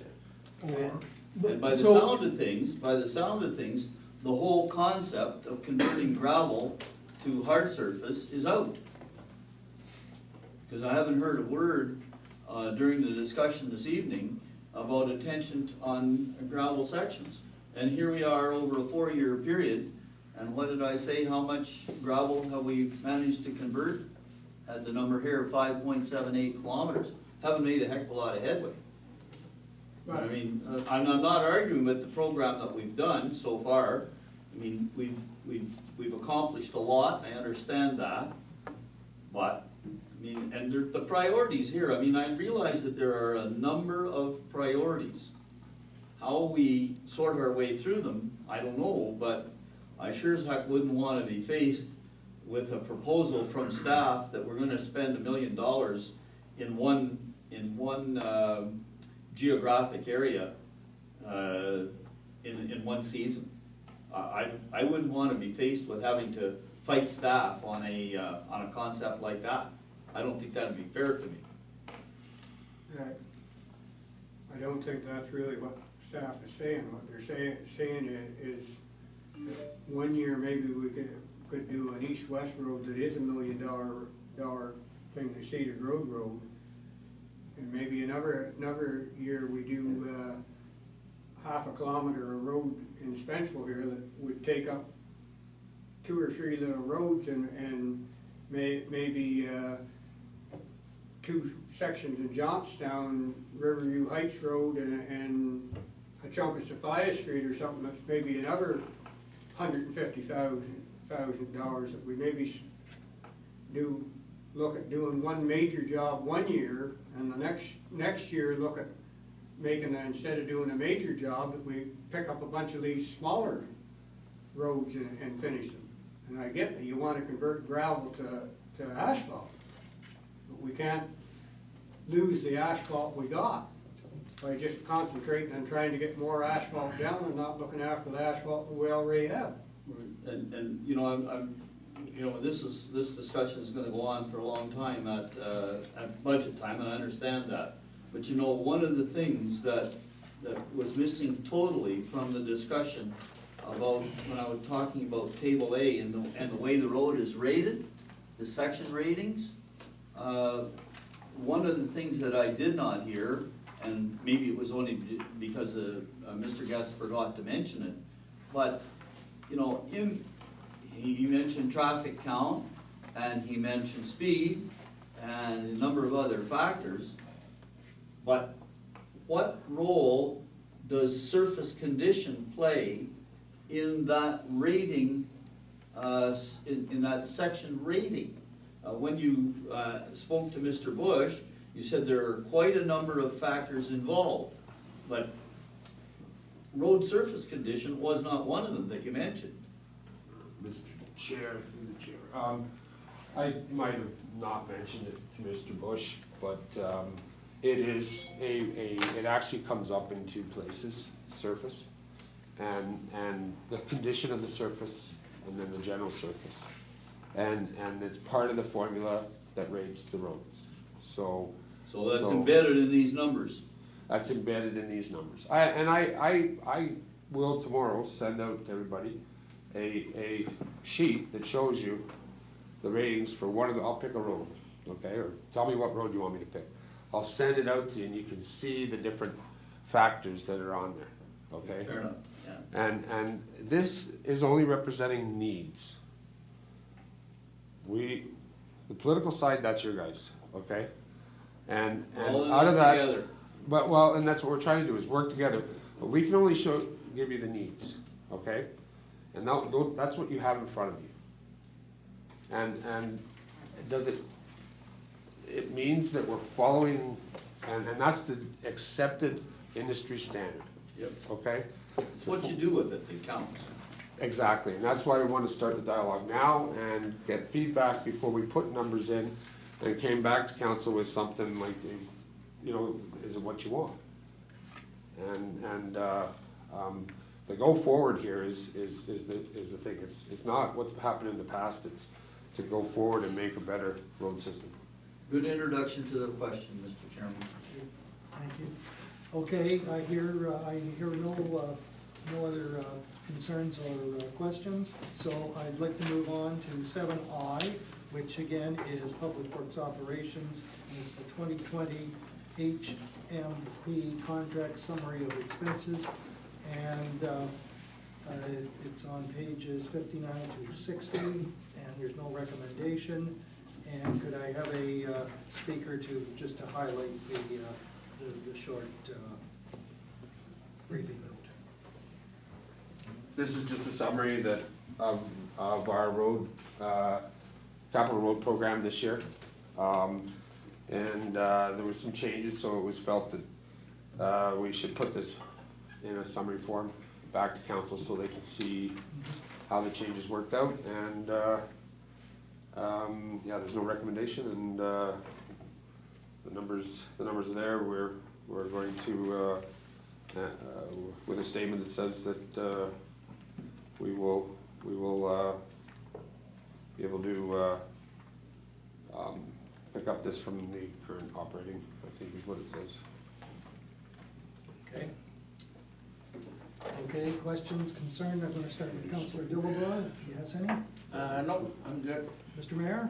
I have a serious concern, and the serious concern is the second box. Culverts by township forces, road-based replacement. So here's a $56,000 costing against our roads program. This is the first time that I've ever seen township workforce costings against the roads program. We do cross culverts one year, and they're not counted into the budget that we put out, or nor are they counted into the final tally. So if I take that $56,000 out, and by the way, that, I call that a non-cash item, because we're paying township forces whether they do this work or whether they don't. Our costs, our labor costs and our machine costs are gonna be someplace else, even if they're not on this particular project.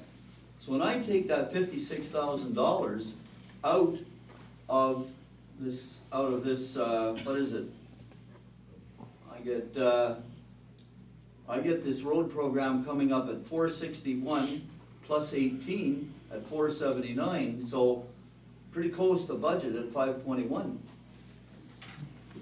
So, as I say, I don't recall seeing township costs being rolled into capital projects before.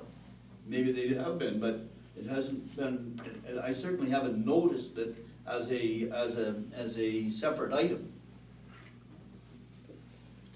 And I actually had virtually almost the same question, but I do have another one, but do you have any more? Did you want to respond?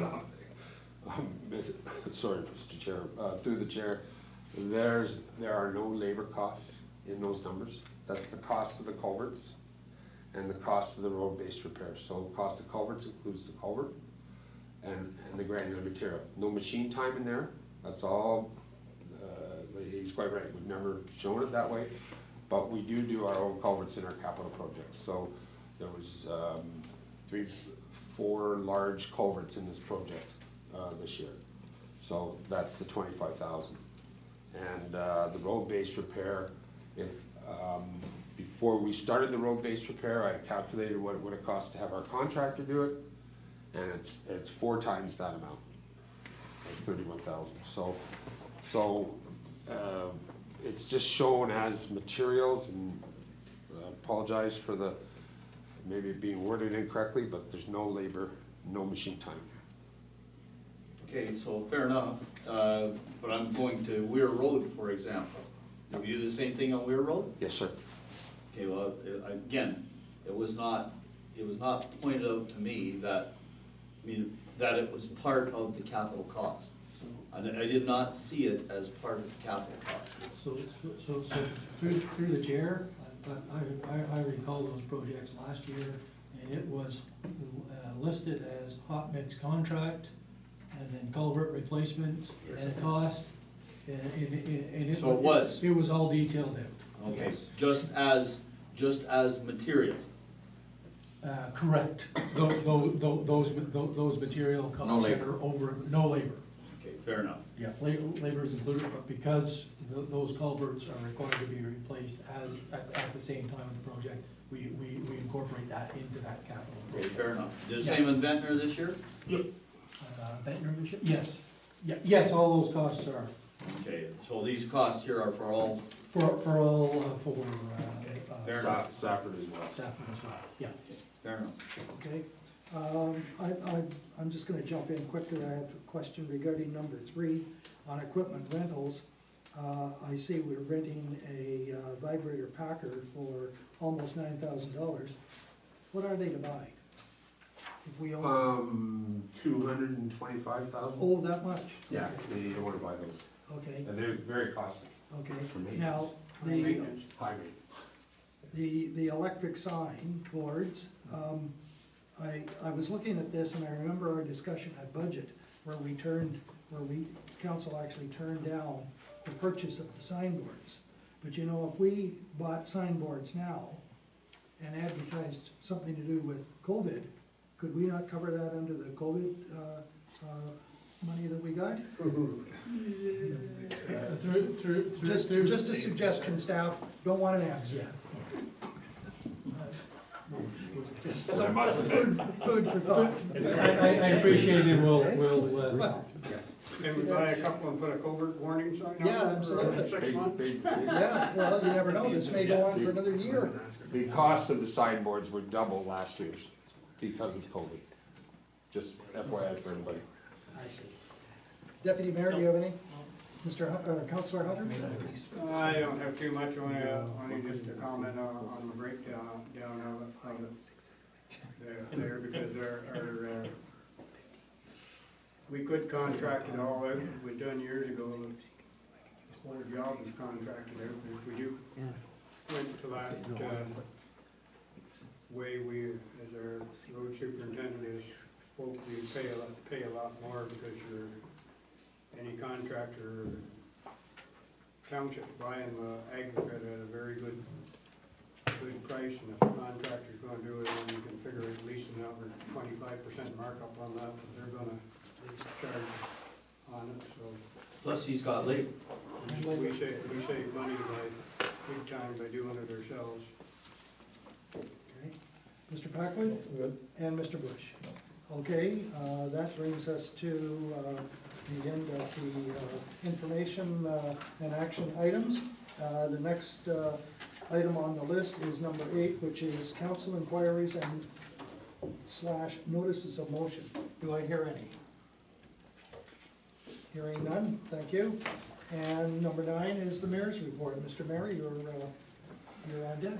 So just very quickly, just to report to council that Deputy Mayor Deschamps, myself, CEO Grant, and Community Development Officer Wendy did visit Purple Farms, the marijuana grow-op building today.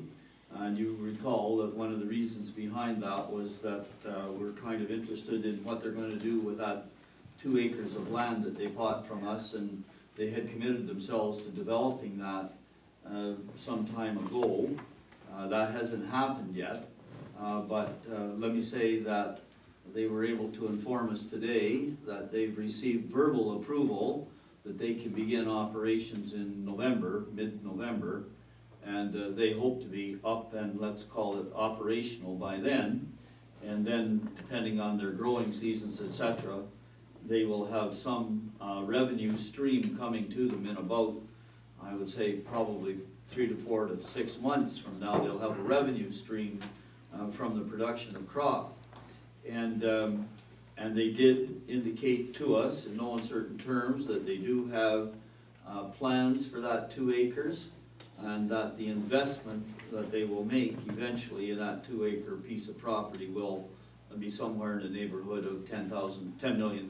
So, and they did assure us that they had investors prepared to invest, and so consequently I think that issue of getting the 2 acres back is kind of put to bed for at least another year to give them an opportunity. And of course, they made it very clear to us that one of the big delays that they have is a function of final approvals from Health Canada. So I don't want to belabor that point, just to report it. Second thing to report, and I think I forgot to report at the previous meeting, that we met 2 Thursdays ago with a gentleman and his partners who have a deal in place to purchase the RBC Bank building here in Spencerville. Now, the deal is in place, but it's not scheduled to close until mid-November. And I can't just remember the date off the top of my head. But there is a kind of a side issue which concerns the placement of the ATM machine. Now, I don't know whether Councillor Hunter is getting a lot of static from the village of Spencerville. I certainly am, about the future of the ATM machine, because the printouts now that are coming out of the ABM machine in the bank building indicate that the bank machine will be closing and out of commission on November the 11th. So there is a pretty big hue and cry developing here in Spencerville, and you know, I've been sort of working at it a bit in the background. I have to be very careful because the agent that is acting as agent for the Royal Bank seems to have control not only of the location of the ATM building, ATM machine, but he also has control of the real estate deal. But he's treating the two as separate. And so although there's a deal in place to buy the building, they still have not put a deal in place regarding the future of the ATM machine. So suffice it to say that the buyer of the building, who intends to open a pharmacy about mid-November in that building, he wants the ATM machine to remain. We've determined now that the Royal Bank, at least at the regional level, wants the ATM machine to remain. The folks in the village of Spencerville certainly want the ATM machine to remain. The problem is that we have to be very discreet, lest we appear to be putting undue pressure on the real estate agent that's in charge of the whole deal. So, spoke to the gentleman, the purchaser today. He's hoping to have this put to bed, or at least some progress to report by the end of this week. Just want to report today that today, the CAO and I had a telephone conference with Infrastructure Ontario regarding the job site challenge, our 2,000 acres that we've submitted to the job site challenge, and as well Infrastructure Ontario's interest in divesting of the 10,000 acres that the province of Ontario owns in our township. Now, Infrastructure Ontario made it very clear to us that their mandate is to divest the entire 10,000 acres. Clearly, they're setting us up to move in that direction. We've made it very clear to them that although we're neither, we're not adamantly opposed to it, but we're not adamantly in favor of it either, and a lot depends on the price per acre. I mean, obviously, if they were going to quote us a price of $1 per acre, $10,000, we would probably purchase the whole 10,000 acres. But they're waiting for their appraisals. They tell us that there are about 55 pins, 55 separate identifiable parcels within that 10,000 acres, and their appraisers intend to appraise the 10,000 acres on a parcel by parcel basis. So when you take the whole 10,000 acres and the whole 55 parcels, it's hard to say what the actual price will come down to, because some of it is swampland, some of it is called provincially significant wetland. So it's hard to say just exactly where that'll come in. They've asked us to just hold our fire until we see how that's going to work. Now, the other issue that we have with Infrastructure Ontario, and I'm going to tell Council this because Council is going to have to endorse a report that we make to Infrastructure Ontario.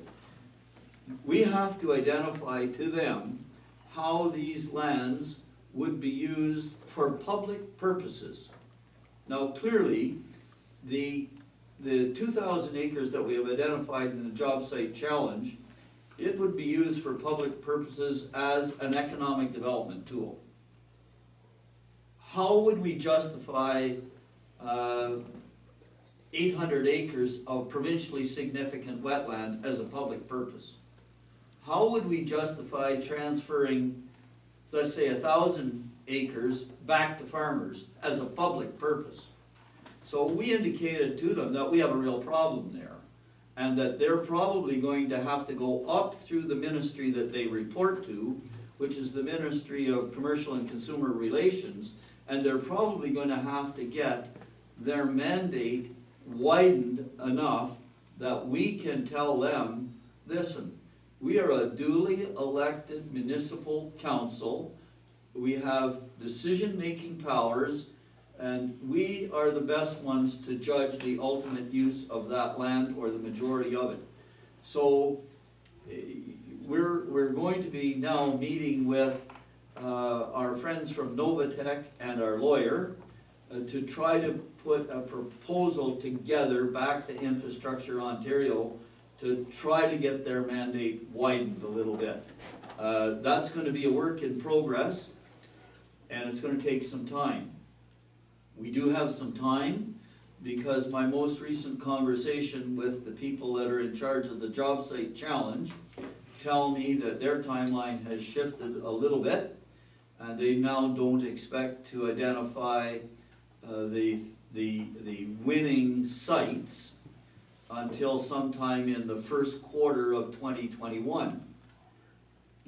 They do tell me that within the next 2 weeks, they will announce the name of the international site selector that has been chosen to help the province evaluate the 18 sites that have been submitted. They also indicate to me that they've spent a considerable amount of time, the last 2 months, by bringing groups of ministerial experts together to try to put together some basic characteristics of all of the submissions.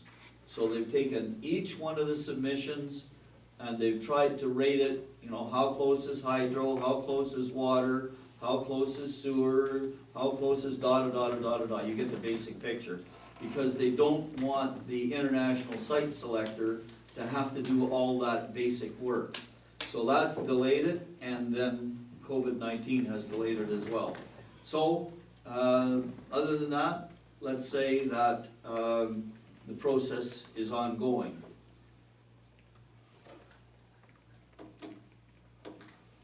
Trying to decide the next issue. I think I'll just go on to something else here. Tomorrow, I'm going to meet with representatives of a company called The Nautical Group. I think I had asked members of council to go to Mr. Google and check out something called The Wellings. And I don't know whether anybody did that or not, but these are the folks that build and rent apartment dwellings, and they try to work in what is called the affordable rental category. And they try to work in the seniors group, although not necessarily all. So anyway, they're interested in a piece of property here in Cardinal, which I'll be showing them tomorrow. And to Mr. Spencer, I would like to know whether the arena would be open in that 12 to 2 time slot. I'd like to take them in there. Will it be available? Absolutely. Okay, thank you, appreciate that. So then the last thing, of course, I think you're all familiar with it, but just so that it's in public, just announced, and as you all heard, Minister Steve Clark announced on Friday that the province would be contributing $2.5 million from the Ontario Fund to support Greenfield's investment of $75 million at their Johnstown plant. We had a great meeting with Ken Field, the chairman of the board of Greenfield Global. I haven't seen Ken for quite a number of years now, but let me say that although he has stepped down as president, he still is a very active chairman of the board, and he's still very, very committed to the Johnstown plant, and even more committed to the product that he's producing, which is alcohol. And the $75 million will basically be used to what they call upgrade their distillation technology to produce the finest, purest quality of alcohol in the world. And he's quite excited that the alcohol that they're going to produce from the Johnstown plant, 114 million liters a year, which will be used to for hand fertilizers, as hand sanitizers, and also it'll be hospital grade alcohol suitable for use in hospital surgery suites. So very excited, and he went on at great length to describe the future of the alcohol business as he sees it from a worldwide perspective. And let me just share one other thing with council. All of the major pharmaceutical companies in the world, and there are only about 4 or 5 of them, have located most of their manufacturing plants for the European market. They've located them in Ireland, and that was because in Ireland, under the former relationship with the EU, Ireland had the better tax regime. So all of these major pharmaceutical companies, Pfizer, Johnson & Johnson, Bayer, the whole works of them, they're all located in Ireland. They've all come to him as the major producer of alcohol in the world and said to him, we no longer want you shipping your alcohol directly to our plants. We don't want the responsibility of carrying it on inventory in our plant locations because it's a dangerous product. We want you to build and warehouse a large quantity of alcohol here in Ireland. So he went on to describe the investment that they've made to create a major distribution center for alcohol produced here in Ontario, in Ireland, to be distributed from Ireland, from that location to the major pharmaceutical manufacturers. So he's very excited and very excited about his investment here in Johnstown, and I just wanted to share that with council. Unfortunately, I could only take one person with me, as you know, and I wanted to take Robert Daly because there's a very, very close working relationship between the Port of Johnstown and the movement of corn back across to Greenfield. So I wanted Robert to be part of that announcement and also to be part of that relationship with them. So that's my report, Mr. Chairman. Prepared to answer any questions. Good. Are there any questions for the mayor? Hearing none, then we will move on to question period. Do we have any questions from Gal? Yes, just for the mayor, in regard to the report you just made, your fourth item, you mentioned that tomorrow you will be showing a piece of property, and the group that you mentioned was the Wellings? I think the corporate name is the Nautical Group. The Nautical Group. And But you had asked but their council- brand, one of their brands is called the Wellings. Got it. Can you identify where you will be showing them? No. Okay. The second one was, under item 2 in your report, the buyer of the building intends to open a pharmacy. Do you have a name His in name? that case? Yes, I have his name, but I'd prefer not to release it, and I'll tell you why. He has spoken to several people here in Spencerville, and so it's not what I would call a secret, but at the same time, I don't feel comfortable announcing it as mayor. Okay, all right, not yet. No, not yet, no. Okay, all right, thank you. Thank you. Now, we do have a closed session tonight, and so we will take a 5-minute break, and that will be able to clear the gallery, and then we will proceed into closed session. Well, the motion to go into closed We need a- session should come before the break. Yes, we need a motion, and I believe Mr. Hunter has that. And myself, second by Deputy Mayor Dishon, that the person, that committee proceed into closed session at 8:47 p.m. in order to address a matter pertaining to personal matters about an identified individual, including municipal or local board employees, specifically recreation, in minutes of closed session dated September 21st, 2020. Thank you, sir. Thank you. All in favor? Aye. Aye, thank you. Carried. I will be reporting. Good, myself, second by Deputy Mayor Dishon. Closed meeting does now adjourn, and the open meeting of the committee does now resume at 9:25 p.m. Thank you. All Aye. in favor? Aye. Carried.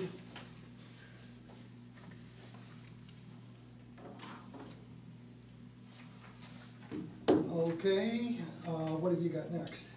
I have minutes, would you like me to You have, read minutes? we do the minutes now? Yes? Okay. So moved by myself, seconded by Councilor John Hunter, that the Committee of the Whole receives and approves the closed session minutes dated September 21st, 2020. Thank you.